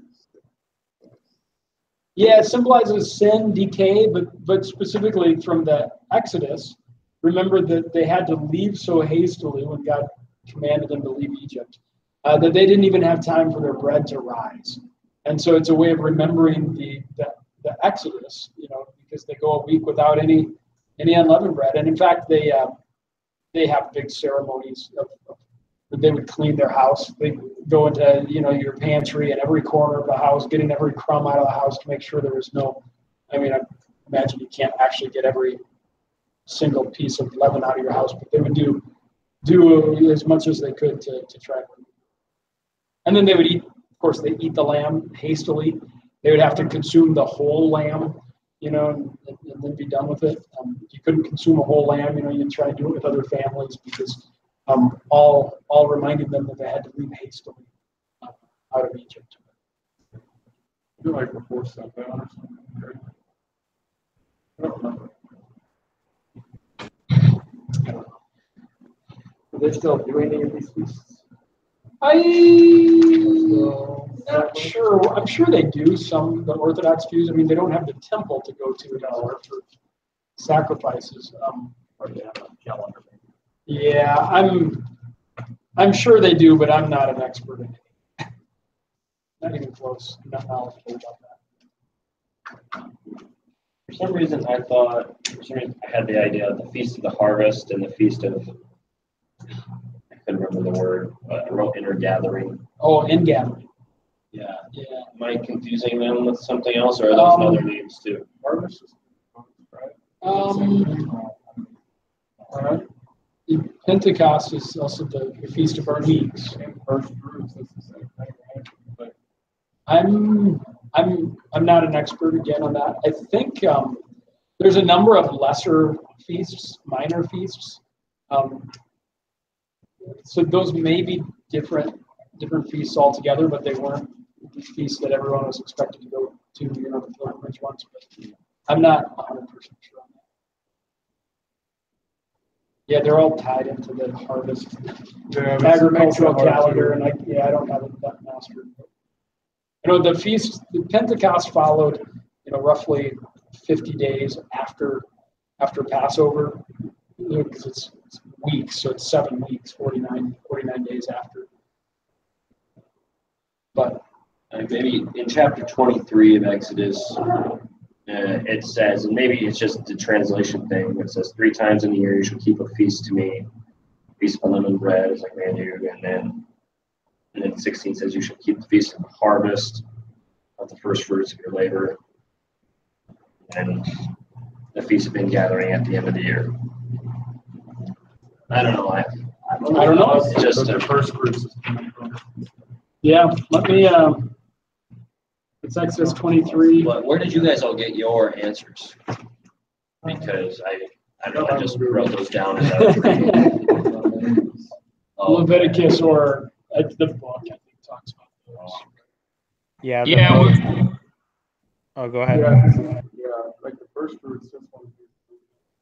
Yeah, it's the feast of weeks.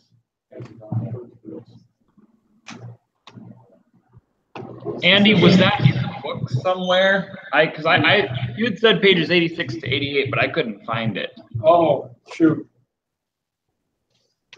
Oh, that was for the offerings. Yeah. Yeah. Maybe it didn't specify in here.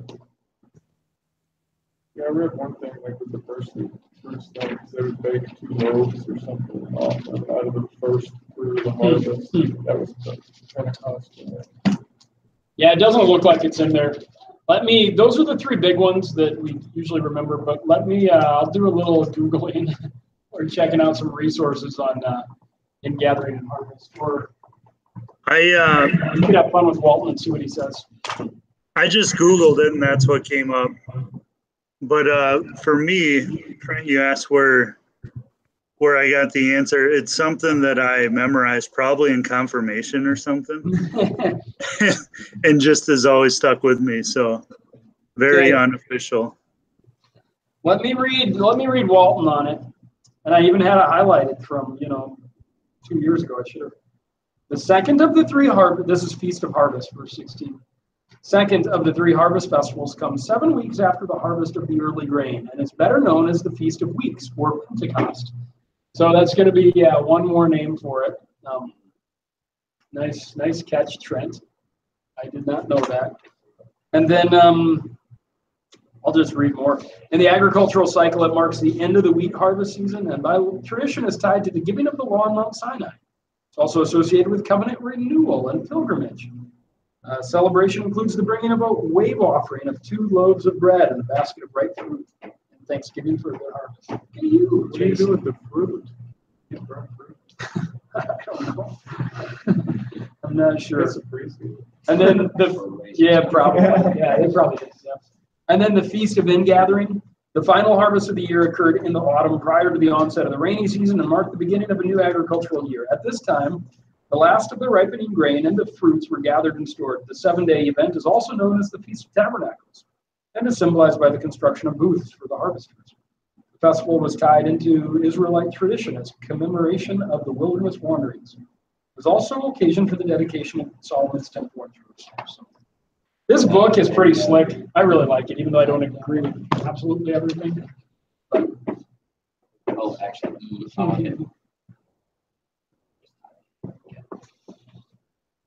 right, well, I guess I'll point out a few things.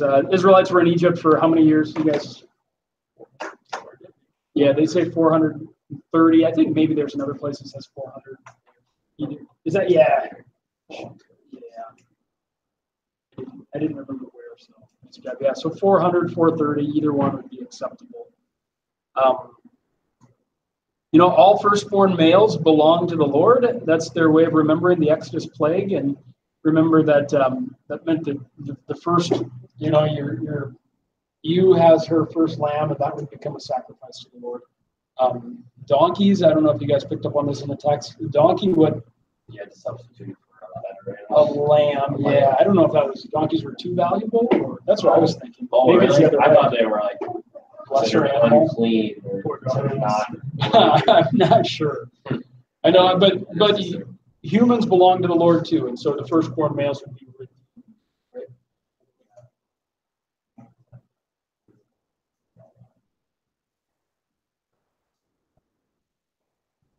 Yeah. They would be redeemed, and I'm not sure if they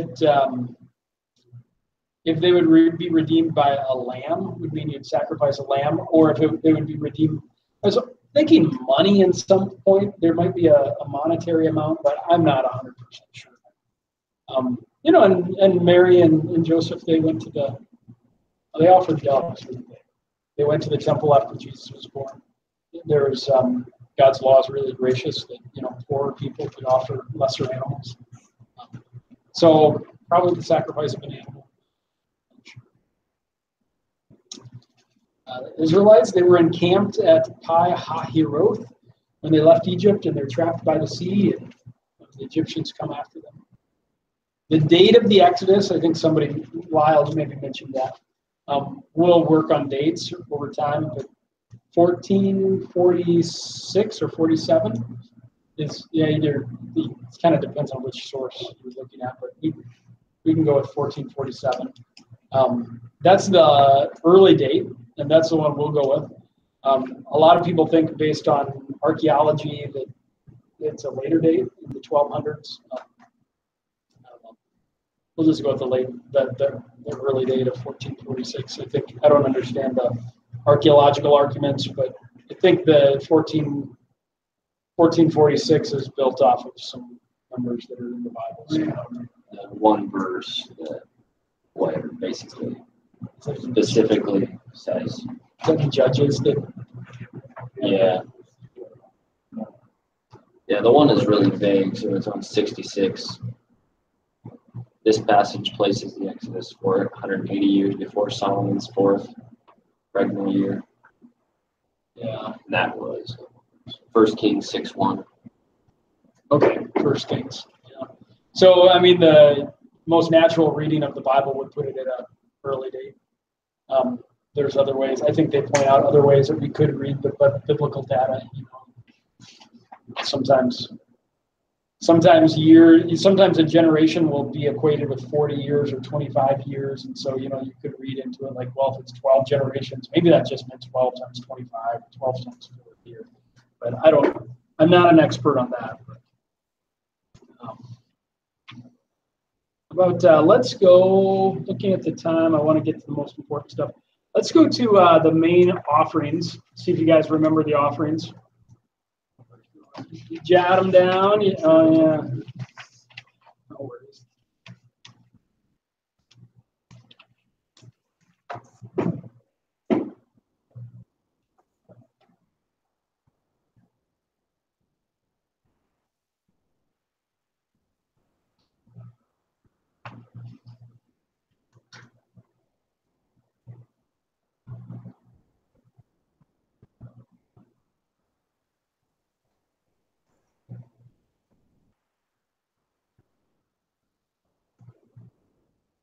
Did you get them all, Trent?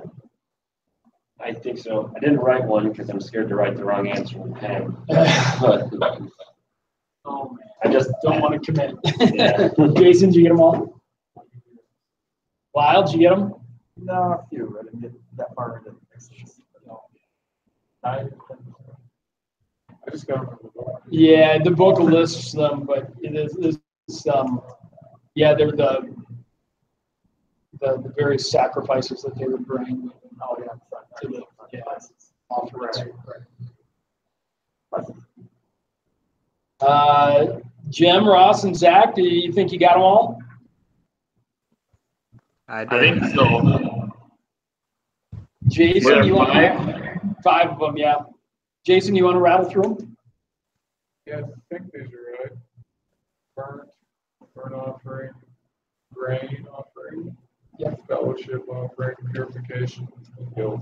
Yeah. Yep. And again, I mean, these go by various names, and so that gets a little confusing too.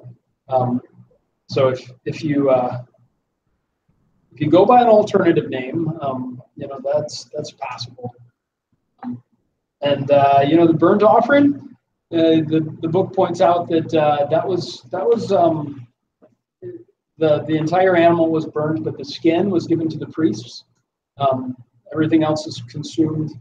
When you have like grain offerings, a portion of that would be burned, and then the rest would go to the priests. And so part of the sacrificial system is supplying the priests with food. They need to eat, and they would eat part of the sacrifices.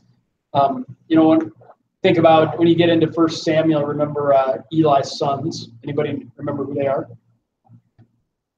Yeah, Hophni and Phinehas. They're They would just grab the meat from people, and they didn't want it boiled. They wanted it roasted, and they wanted the fat left on it, and they're just kind of bungling all of God's commands, and they're in it for themselves.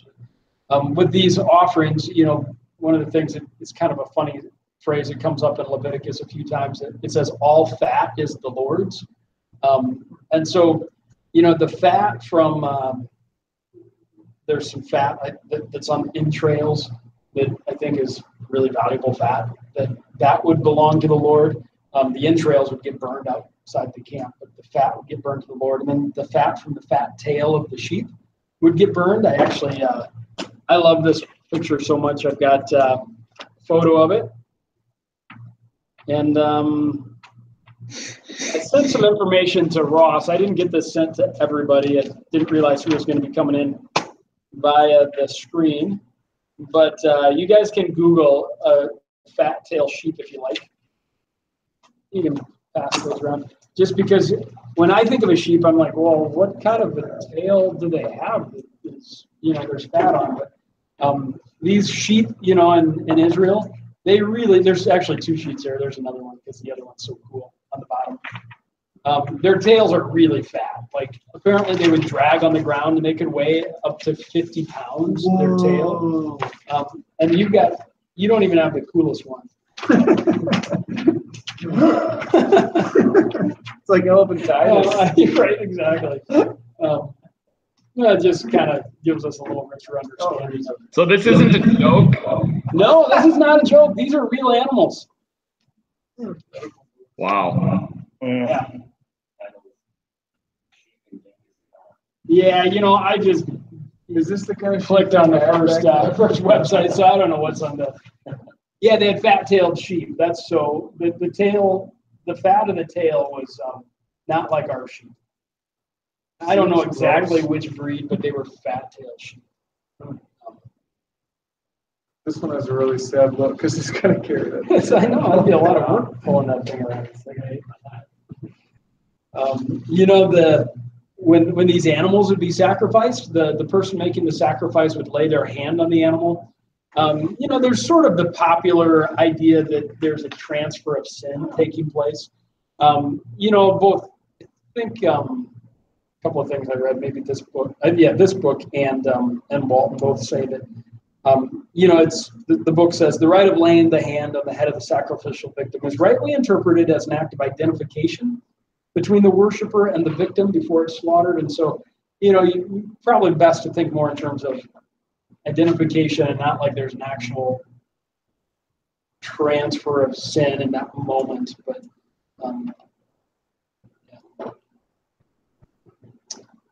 fellowship offerings, those would be shared. You guys probably picked up on shared, you're giving a portion to the Lord, but then you're eating it with other people. And so, this might be an occasion for a big party. You're eating this animal together. Meat wasn't eaten that often in Israel. It wasn't, it's an agricultural society, but, they're your livelihood. You couldn't eat probably meat the way we do. And so it was a special thing to be able to eat meat. oftentimes connected with sacrifices. That could be why they substituted for donkeys, because no one ate donkeys. Yeah. So. Sure. Yeah.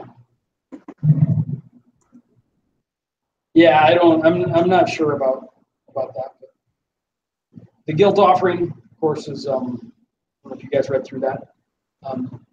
Similar, and the Bible doesn't spell all of this stuff out. Some of it we have to sort of deduce, but the purification offering is for those who have sinned unintentionally.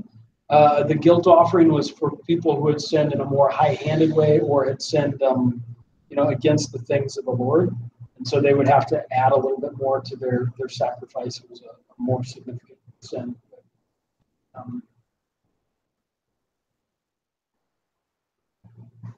It's probably picked up on by now, the priests are Levites, but not all the Levites were priests. Specifically, the priests came from the family of Aaron, one family within the tribe of the Levites.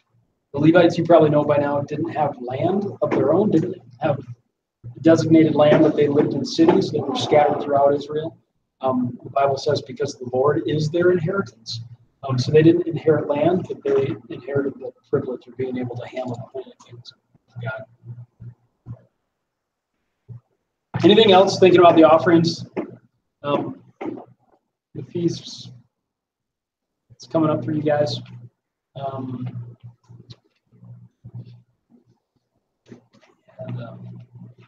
Mara, you guys remember what the word Mara means?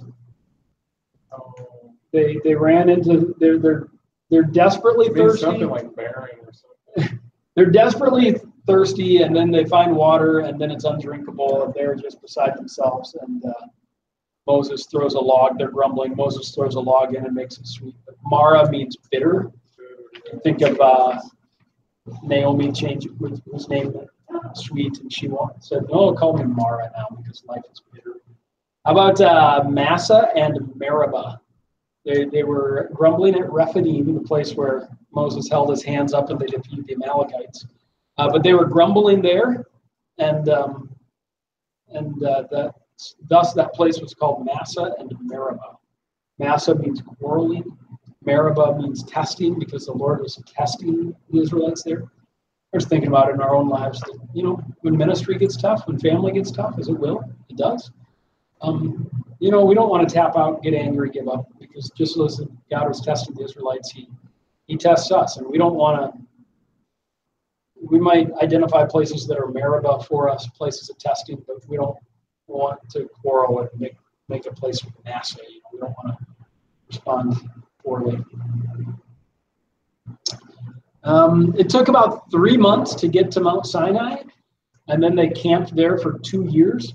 So, you read through things so quickly, and, for me, I can lose, before I kind of studied it closer. They were actually there for 2 years. So they're there for a really long time, in my mind anyway.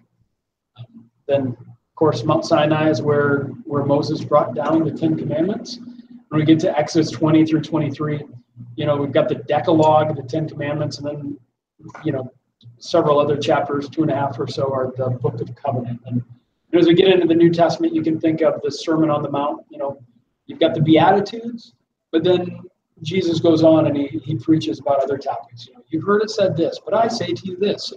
That's paralleling the sermon. That's paralleling Moses receiving the law and bringing it to the people. And Jesus, of course, showing himself as the new lawgiver, the better lawgiver than Moses. Not just declaring the truth of what Moses taught, but actually, in many ways, updating, showing a better way. I think another big thing to pick up from the Mosaic Law, there's 613 laws that some rabbi counted up, 613 of them, but of the 613, the 10 Commandments are really sort of a summary of all of the commandments. And then, of course, for us, we've got the 2 great commandments, to love God and to love people, which are really a summary of the 10. And so, the 613 come out of the 10, which come out of the 2. There's 2 different types of laws. There's apodictic law, which is like the 10 Commandments. They're kind of law terms now, or casuistic or case law. And so as you read the rest of the book of covenant, beyond the 10 Commandments, and we get all these examples of, what do you do when, I think the book brought some of this stuff out, but what do you do when your ox gores somebody to death? What's it look like to love your neighbor in that context? Well, if the ox wasn't known to gore anyone to death, before, then there's one set of rules. And if the ox had a habit of goring people to death, then there's another set of rules for that. And that really doesn't apply real strongly to us anymore. I mean, we can draw some truths out of that sort of thing, and we should draw some truths out of it. But this was a fleshing out of what does it look like to live out the Ten Commandments in an agricultural lifestyle, in the land of Israel.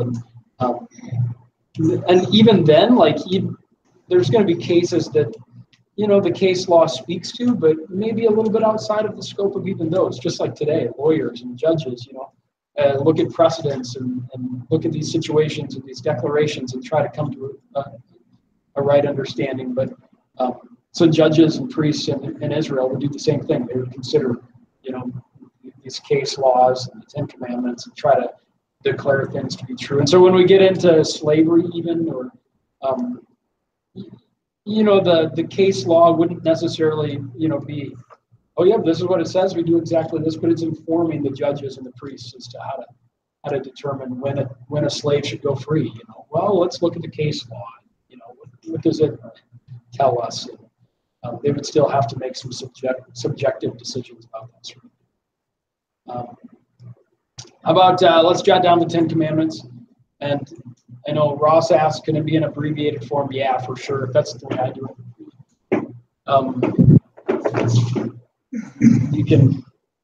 You can use shorthand if you want, if you don't want to write it all out. These are things that it's taken me a long time in my life to get down.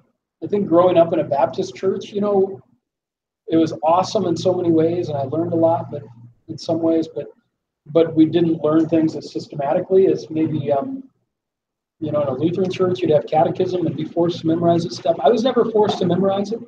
And so, it was well into my adulthood before I could say the Ten Commandments without really stumbling all over myself. So if you guys don't have them down, that probably says something poorly about the job that we do as evangelical churches of catechizing one another, but no judgment, because it's taken me a long time to get it down.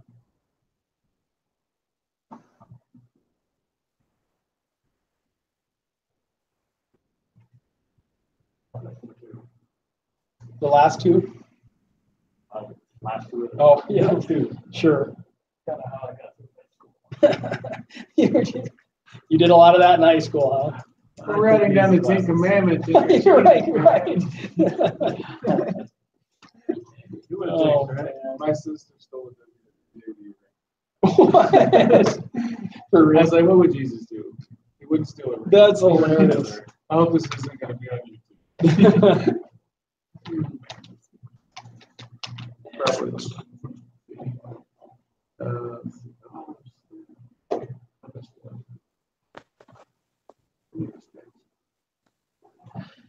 Oh, yeah.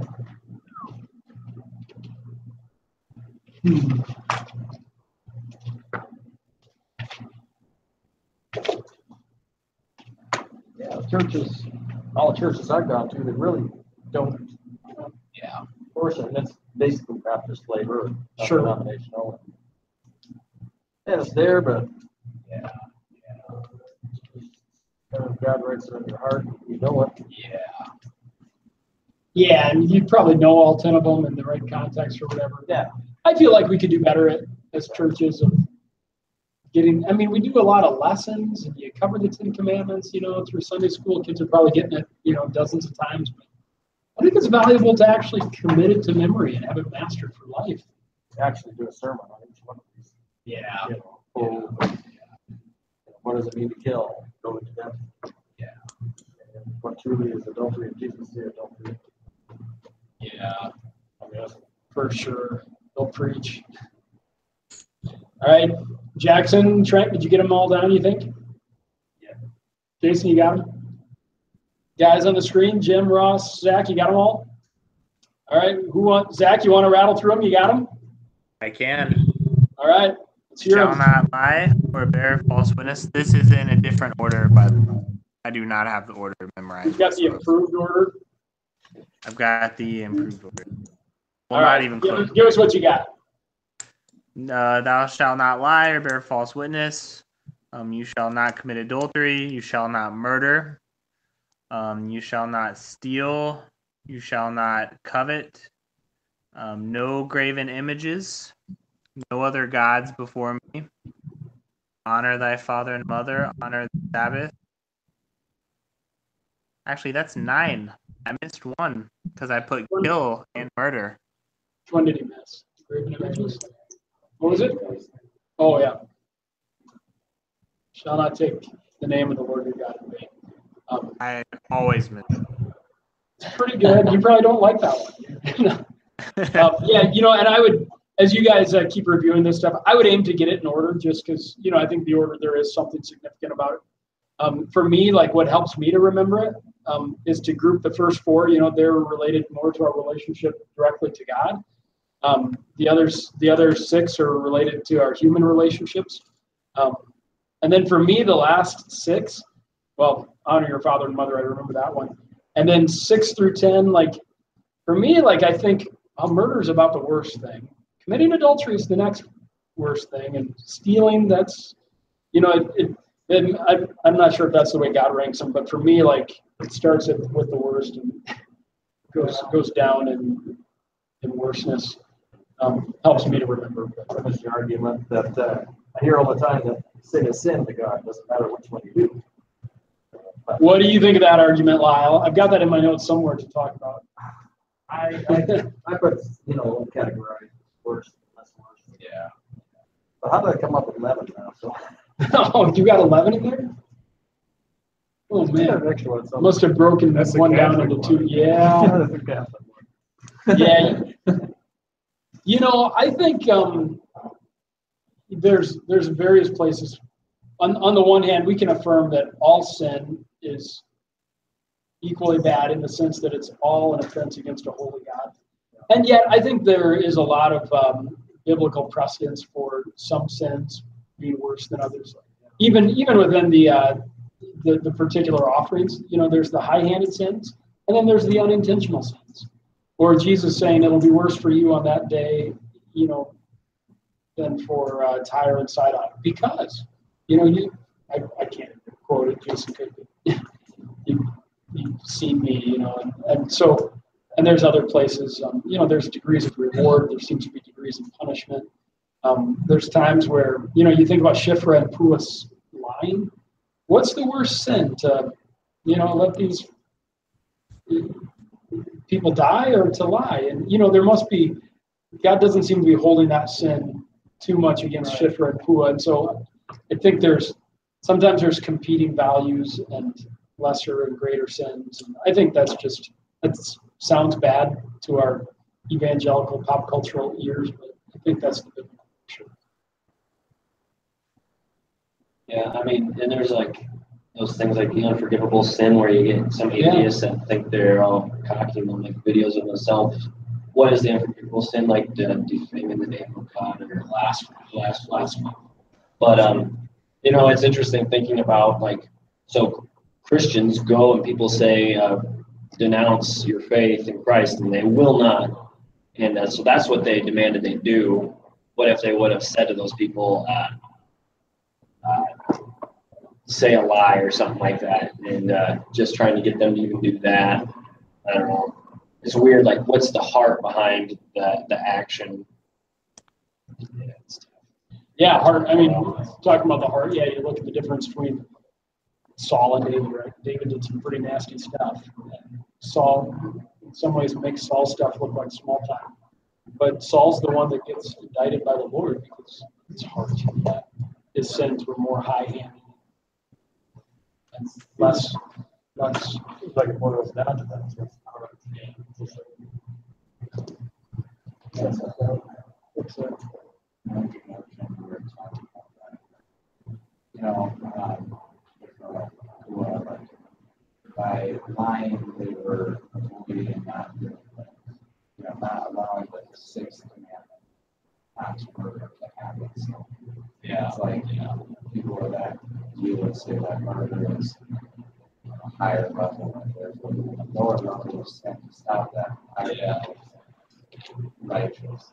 Yeah. And it's, it's hard to even make declarations because you don't really want to say it's okay to sin if you're doing it for greater means, and yet there's, it gets murky water. I think as Christians, we probably have to all rise and fall before our own master and follow the Lord and always try to do what's right. You don't want to ever use Shifra and Pua as an excuse to do what we want to do, even though it's wrong.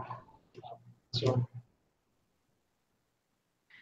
Andy, can I bring something up that's a little bit marginal, but I don't think so really, actually. So the fourth commandment, to keep the Sabbath holy. This is my wife's dad is, I'm not sure if he's a believer or not, but he doesn't go to church or anything. And he would say he is, but there's not a lot of fruit. But this is one thing that he really likes to get traditional Christians on, I guess, is that we hold to the other 9 commandments so strictly, but there's not a lot of holding to the fourth commandment. So I guess I just was wondering from you, and then maybe from some of the other guys, what your take is on what it means for us. I mean, because a lot of what, hermeneutic principles, we say like the 10 commandments carry over into the New Testament, the book of the covenant, not necessarily everything. And so obviously we still hold to do not murder, do not commit adultery, do not steal. What does it mean for us to keep the Sabbath holy? Yeah, that's a great question. It's, in previous classes, that's been one of the essay sorts of questions. It's kind of a slippery one to try to state clearly, and there's different people that believe different things. I mean, but my take on that, and I'm going to go with Douglas Moo. You could read up. His view is where I'm at. Is that Jesus really did fulfill the law, and he didn't just. Sometimes we break the law down into civil and ceremonial and moral. And a lot of people will say, well, the civil and the ceremonial law is fulfilled, but the moral law is still in play for Christians. And while I'm basically there, I'm not quite there because I don't see that distinction in the New Testament. All I see is that Jesus fulfilled the law, period. And so for me, I'm not even going to hold the 10 Commandments up and say these are the commands in and of themselves for Christians. But I'm going to look back at the New Testament. I'm going to look at the New Testament and say, well, where do we see these in the New Testament? You see all of them in the New Testament, with the exception of the Sabbath. And the Apostle Paul himself could say in Romans 14 that some of you view all days. I'm not going to quote it now perfectly. Jason again would give it.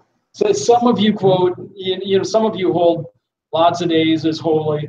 Some of you don't hold any days as holy. And then he goes on and he says, he essentially says, do whatever you want so long as, you've got a clean conscience. And I'm totally messing up it's a paraphrase there. But even Paul seems to kind of say it's up to individual Christians whether they want to observe the Sabbath and other holy days. And so I think it is not wrong to observe the Sabbath. I think we should. I think there's a principle that goes even beyond the Mosaic law of Jesus resting on the Sabbath. And I think we can see wisdom in this command. And so I think we should rest on the seventh day. I don't think we have to hold to it legalistically. I think, Hebrews 4 talks about Jesus being our Sabbath rest. Jesus himself, showed that he was Lord of the Sabbath, said that Sabbath is made for man, not man for the Sabbath. And so I'm not a real legalist on the Sabbath. And I think we should go back to the Old Testament and let it inform us and give us wisdom. But we don't hold to this stuff in a legalistic way. It was law for the Israelites for 400 years or whatever. But well, then I've had all the arguments from other churches that have been at that. Okay, what about going camping or boating on Sunday? Yeah. That person. Yeah, right. And to just get some, like I said, very slippery slope. And yeah, people would think they're keeping the Sabbath, but are staying up 20 hours, having fun. I mean, that's not really keeping a Sabbath. I mean, but I think it's, we want to rest, and there's some fun involved. I mean, every Christian's going to have to sort that out, what that looks like. But technically, the Sabbath is on Saturday, and the Lord's Day is on Sunday. In the early church, they worshipped on Sunday, but that wasn't their day off. Saturday was still their day off. Eventually, I don't know, at some point it just merged into us thinking of Sunday as the Sabbath. I'd say. Oh, is someone else going? No, go for it. Okay, cool. I was gonna say, for me, I studied covenant theology last semester. That was like my elective, and a lot of it does come down to how you view the covenants. So, like, if you're into new covenant theology, like I would say, Andy sort of dwells in that camp, sort of. It sounds like, in a way. I don't want to classify you or anything, but like. Don't think I'm in the Reformed camp on the third use of the law. They're gonna say it's still binding, that the moral is still binding on us, which I'm gonna get to about that same place, but I'm gonna start at the New Testament and look back rather than starting at the Old Testament and look forward. Well, yeah, I said new covenant theology. Like there's covenant theology where they would say, yeah, there's moral, civil, and ceremonial laws. And only the moral carries over. And then there's new covenant theology that would say Jesus fulfilled the law, sure, and we're essentially to follow the law of Jesus. And now, granted, Jesus does carry over much of those laws and improves them, so to speak, or refines them, and in a lot of ways clarifies them too. So we follow the law of Jesus, which in turn is following most of those commandments. But we follow the law of Jesus, while like a covenant theologian, like a Presbyterian-esque, would probably say, no, like the moral law carries over. So sometimes there's an emphasis that's a little different, where maybe instead of a covenant theologian might have both, and a new covenant theologian might use the New Testament to inform the Old Testament a little more. There's a million nuances to that, but I think that does affect obviously your view of the Ten Commandments. Like, I don't know if, it affects a lot with how you view the Ten Commandments, I'd say. So, but regardless, so that does affect the Sabbath. Like, Presbyterians hold to the Sabbath, like, very strictly at times. Honestly, though, even though I find myself in the middle between the two in a way, actually, myself, between New Covenant and regular covenant theology, I still, of course, would say the Sabbath.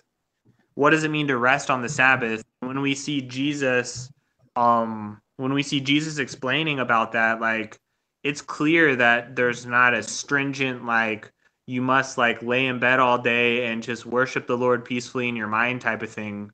I mean, so I don't see, from what I've seen in the New Testament at least, I didn't see anything wrong with enjoying your day, having fun, things like that, to such a stringent degree that you can't. Like I said, I know a lot of Presbyterians won't even play games or something, or like enjoy a, sport outside with their kids or something, so. Well, you couldn't pick up sticks on the pain of being stoned in the Old Testament. Yeah. I think there's I'll say, I think, there's clearly, so for me at least, I see a principle there, and even if I were to say the Sabbath should carry over, I think Jesus himself clarifies the Sabbath enough to where it's a day of rest. The Sabbath was made for man, not man for the Sabbath, so clearly it's for us to enjoy and to have rest because we need it, because God himself even rested, and I think that gave us an example. So I think that's enough in itself for me, that we can hold to it by holding to a day of rest, and we don't have to go too much beyond that, in my opinion. So I think we could still hold to that just by resting one day a week. I definitely think we should rest. Yeah, it's good. We should all do it. But it doesn't have to be in a legalistic way. Let's go before we run out of time, since Jason and Trent got their papers in. And did anybody else send me a paper? Maybe I didn't see it. Oh, you guys did. I didn't see those. I'll have to check it out. But Trent, slavery. What was your take on it? I read it, but yeah. So I just pointed out something I would maybe first response would be just understanding our own bias as far as living in the culture that we do, living in the age that we do. We have our idea of slavery comes from the history from the last 250 years. The world has been here much longer than that. So I don't know, just pointing out that these scriptures that we're reading were written, whatever, 3,000 years ago. So pointing out that you probably don't understand what they're writing about or what they think about when they use the word slavery. And I just pointed out some of the flaws, and maybe if they don't read the scripture, which I'm guessing a person that would ask this question wouldn't have taken the time to study it. So pointing out Exodus chapter 20, where it lists all the rules and regulations for slave owners and slaves, but just the fact that the Bible upholds the humanity of slaves and the rights of slaves to be treated as like a human should, whereas comparing that to slavery that we are accustomed to in the United States, where it was dehumanizing African Americans to where, they weren't even treated as humans. So that's some major differences I'd point out before even getting to the practical ethicality of a person owning another person. yeah, that's good. Jason, what would you add to that, if anything? Yeah, other things. Hey, you guys, we came from the same together pretty much. And I would add to it probably that the kind of slavery that person's probably thinking about, not the enslaved person you want to have. So God isn't condoning kind of slavery that was in the United States. People taking other people in that sense, and even a lot of the slavery that's written down in the Bible isn't condoned by God. You know what I mean? Like a lot of that's not God condones slavery. The laws that got put in place for not condoning that. It's taking care of those forces. Yeah, it's a totally different thing. Anyway, more of a socioeconomic thing. So, and obviously it's supposed to be a short paper, but and the world worked differently back. I mean, all the way until 100 years ago, everything was ruled by landowners. It's right count. You know what I'm saying? Like it's a landowner. Everyone, it's all about owning land. You have power. You know what I mean? Lords, House of Lords. You know what I mean? It's always been about owning land, and you don't have land. What else you gonna be? You know what I mean? Something. Some kind of indentured servant. Nobody. So. The one verse that I read and I thought was in Exodus 20, where it says, "Fathers will sell their daughters into slavery." So, I mean, read that. I mean, obviously, you got to adjust your definition of slavery because, I mean, that just doesn't make sense if we think about slavery in the sense that we think about it. So, the idea that selling your daughter into slavery is basically like giving her to be a wife who has the status of a wife to her owner. That one verse I put in there, really a good verse about, if your slave's eye gets put out or whatever, you know what I mean? It's just explicitly showed that God was caring for them, like if their eye got hurt or whatever, totally different than our view of black slavery in America. Where does slavery in the past cross over into partial employment? Are they total slaves like you think of them, or are they also employed? Kind of, we don't really know. Yeah. Ross, do you wrote a paper too? Yeah, I did. Maybe you can speak to Lyle's question. I can't hear a lot of what the other guys are saying. What was his question? Oh, sure.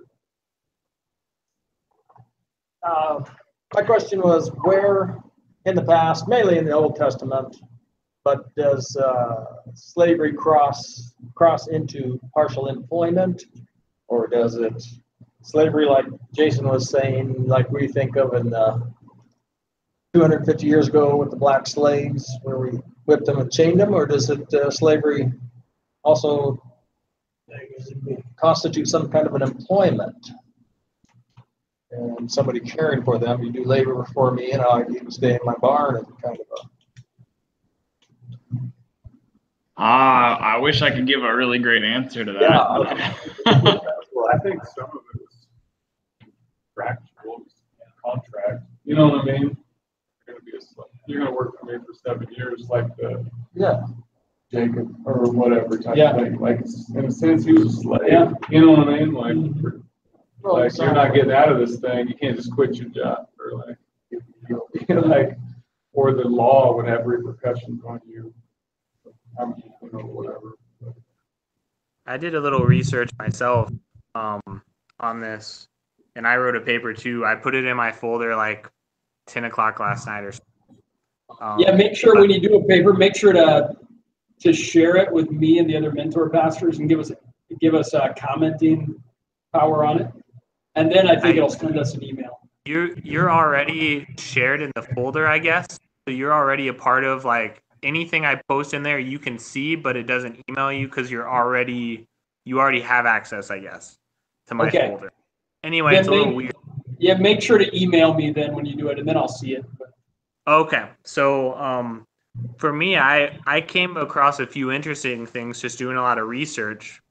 Just for one, I thought about it and thought, in a way, slavery could be a form of punishment, and as a government, that's perfectly just to do. So when I think of God, and God literally sends Israel as his agent to go wipe out an entire nation, and they would wipe out like an entire nation, women, children, everything. And say, how could God do that? He's using them as his agent to punish them for their sins. And God, we know, can punish for sins, and that's perfectly just to do. So for a form of government ran by God as a theocracy to punish people, to make them slaves as a punishment is perfectly reasonable. I mean, we put people in jails, things like that. So for one, that was just a basis I thought that was helpful for me. But beyond that, when we're going to, is it partial employment? There are certain laws that were in place to protect slaves. So you had laws that they couldn't harm them to a great degree if a slave were to run away from their master. One of the laws would protect them to where they basically couldn't keep that slave if a slave were to run away because the master was like beating them and stuff like that. Essentially, they had laws protecting them for that. And these laws applied to foreign slaves and, Jewish slaves. But on top of that, the Jewish slaves, they were slaves for 6 years typically, and then they would be set free. And it would be their choice. Now, why would you give someone a choice to stay a slave unless it was like partial employment to begin with, right? Like you're giving them a choice. Do you want to stay here or do you want to go be free? And a lot of people, again, the fact that they even had that choice, I think, shows that there is that there was that workmanship type of thing. So they were also given a day of rest with the Sabbath. So they were given rest. Obviously, they were given housing, they were given food, and they couldn't be treated poorly because there were laws that protect their treatment. So I think a lot of those, there's a few scriptures I have here, but I think those things put it in better perspective that it's not like what we see in Africa or the slave trade that was happening. It's not necessarily full-on employment because obviously they couldn't just leave anytime they wanted to, but in exchange for working and, they could, stay there and whatnot. So I think there were a couple different angles with possibly using it for punishment against some people, but even then they were supposed to be treated lovingly and fairly too. So that's sort of where I landed after reading a few things. I'm not sure what you guys think about that. To briefly try to go along with that stuff and answer your question too, is I mean, you talked about how people went into slavery. I mean, a lot of these people went into slavery. I mean, either their whole country was captured or something like that, or they chose to go into slavery. Whereas the African Americans in the United States, it was all a trading deal, money. So they didn't choose any sort of that slavery. It's not like their country was taken over. They were kidnapped. So if there wasn't the harsh treatment, I mean, or the chains and whatnot, they would have run away. I mean, they would have tried to, because they were there against their will, and it's not like their country was overtaken where they wanted to run away to or something. But I don't know, that seems like it would be significant, just the means by which they were enslaved.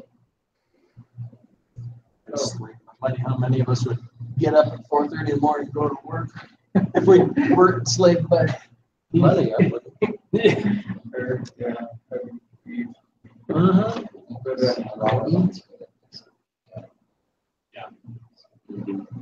Yeah, I think for Hebrew slaves in particular, debt, they couldn't pay it. They maybe didn't have, no way to get their daughter married because they didn't have, she didn't have any dowry money. And so that was the best way to secure a stable future for her would be, to get her a husband through slavery. I think one thing that I think we sometimes do is it's easy to try to, if all we had was Hebrew slavery, I think it would be pretty palatable in a way because we look at the economic, the social stuff you guys are talking about, and you didn't have prisons back then, and you didn't have, government welfare programs back then, and so it's a safety net, and there's all these protections there, and ways for people to get out of it for the most part. But then we want to make sure and be honest with what Scripture teaches. Recognize too that foreign slaves didn't have it as well. And they weren't choosing. I mean, it's better than being killed. If you have nowhere to go, but the Gibeonites, accepted it. But and then people they could choose to become slaves for life. But then some of their kids then were being born into slavery. And so there's that aspect too, that some people are being born into it. They don't have a choice or a way out of it in that context. It's unsettling for me. I mean, there's ways that soften it, all the things that you guys have said that make it, more palatable for me. I think it's still a challenge for us, but I think one thing that we can definitely point out is that it was far better than any of the other cultures around them, any of the other nations, the treatment they got, the respect, that was there, even though maybe not the perfect respect that we would think would be ideal. But, and read, another book on it this week that, talked to about how it was a good law. I mean, God's laws are good, but it's still not the ideal. This wasn't the final law. This isn't Jesus. That it looks forward to the new covenant. So it's in a way, it's a little bit more of the progressive revelation and coming to a people where they're at and regulating an existing thing, not commanding it, but permitting it. Sort of like, I preached on divorce and remarriage at RCC. I'll preach again at this Smith on that. And, Jesus says, well, Moses permitted you to divorce your wives because of the hardness of your heart. I think there's maybe a permitting here of slavery because of hardness of heart. People that aren't yet, aren't yet in the new covenant. So, more things to consider. Now, to summarize that to the guy at the gym in short order, that'll be satisfying to him. It's going to be a little tough, but it's a real issue that some people struggle with. I struggle. I think it was Piper, though. I can't remember who I was reading, but just the idea that, obviously it's not the ideal for Israel to say, this person disagrees with God, go kill them.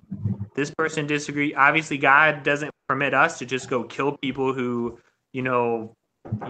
forsake his name and who treat God badly. That's not the ideal either. In the same way, slavery is not the ideal, but they were a special nation that was putting out God's judgment on people.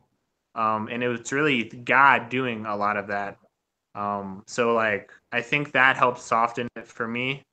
But even when that happened, they treated them in a fair way. So I just thought that was pretty big for me. Obviously, I've talked a lot tonight because I was pretty engaged, I think, this week, and scripture got me excited. That's sweet. That's awesome. Jason, you've got 3 minutes. Good question. So, I don't know. Like, was it in all cases they could be freed after 6 years or whatever? Did they have the option? Because if so, that would raise another point that in a way it was redemptive. Because rather than killing a conquered nation, you're just putting them at the bottom of the totem pole and saying, sure. Yeah, that was just Leave for it the 6 years. just for the Hebrew slaves. Just for the Hebrews. Yep. Okay. Yeah.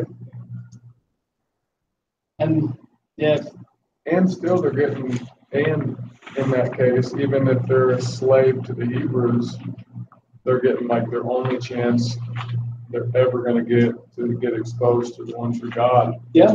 You know what I mean? Yeah. Like, right. slave or not, like that's the only chance they're going to get. Yeah. They're not sending out evangelists. Right. All right. Well, we've got a minute and a half. Anybody have any burning comments? All right. Well, let me look at the syllabus real quick. Make sure you guys, if there's any questions. Numbers and Deuteronomy.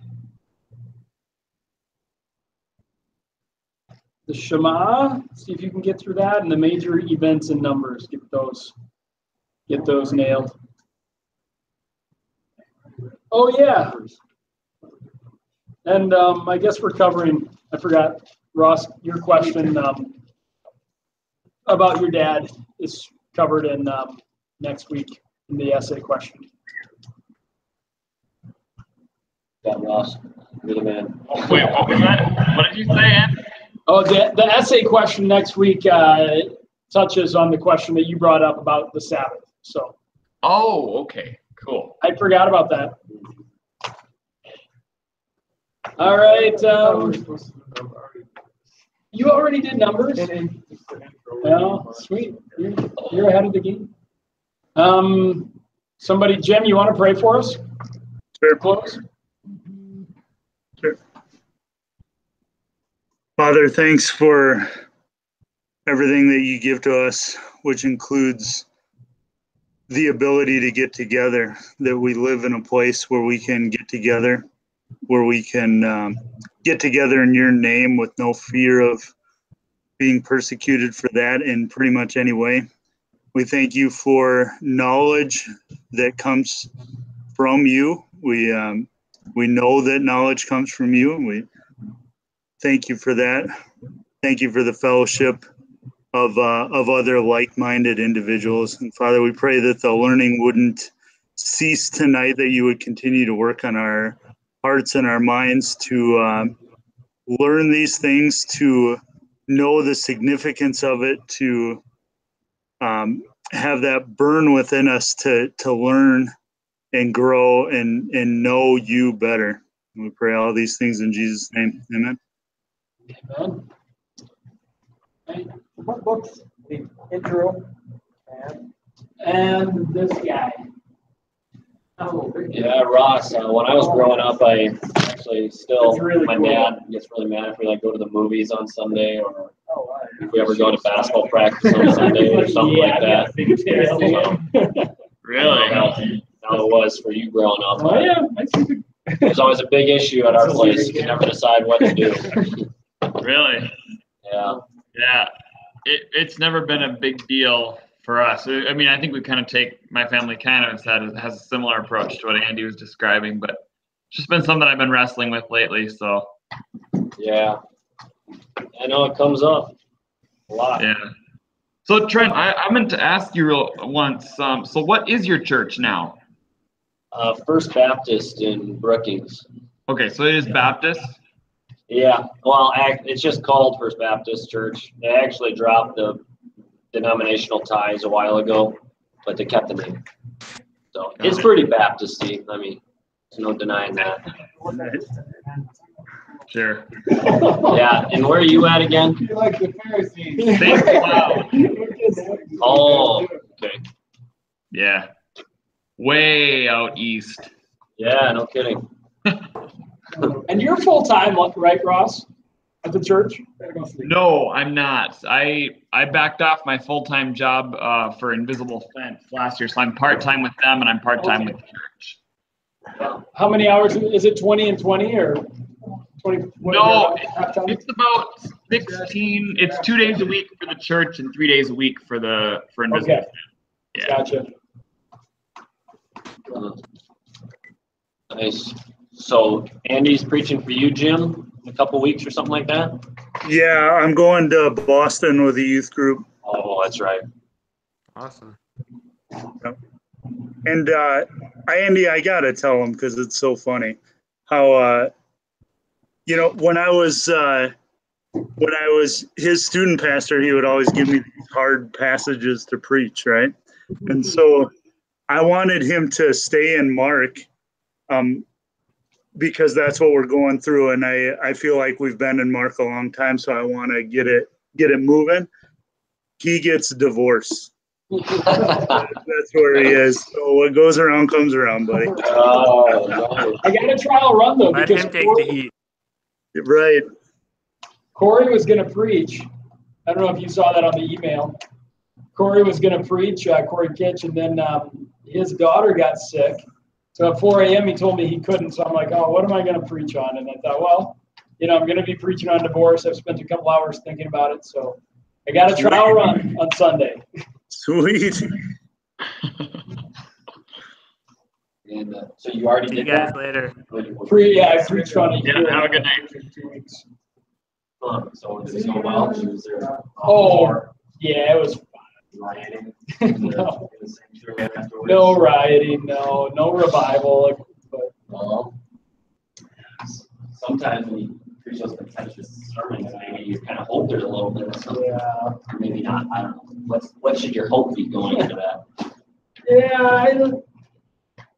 I always try to not be unnecessarily offensive. Yeah. I don't get a lot of pushback really from our congregation. Maybe that's some fault of my preaching. I'm not sure. But, I think in some churches, there's a lot of people that are, hey, you said this, but church. Maybe too easy.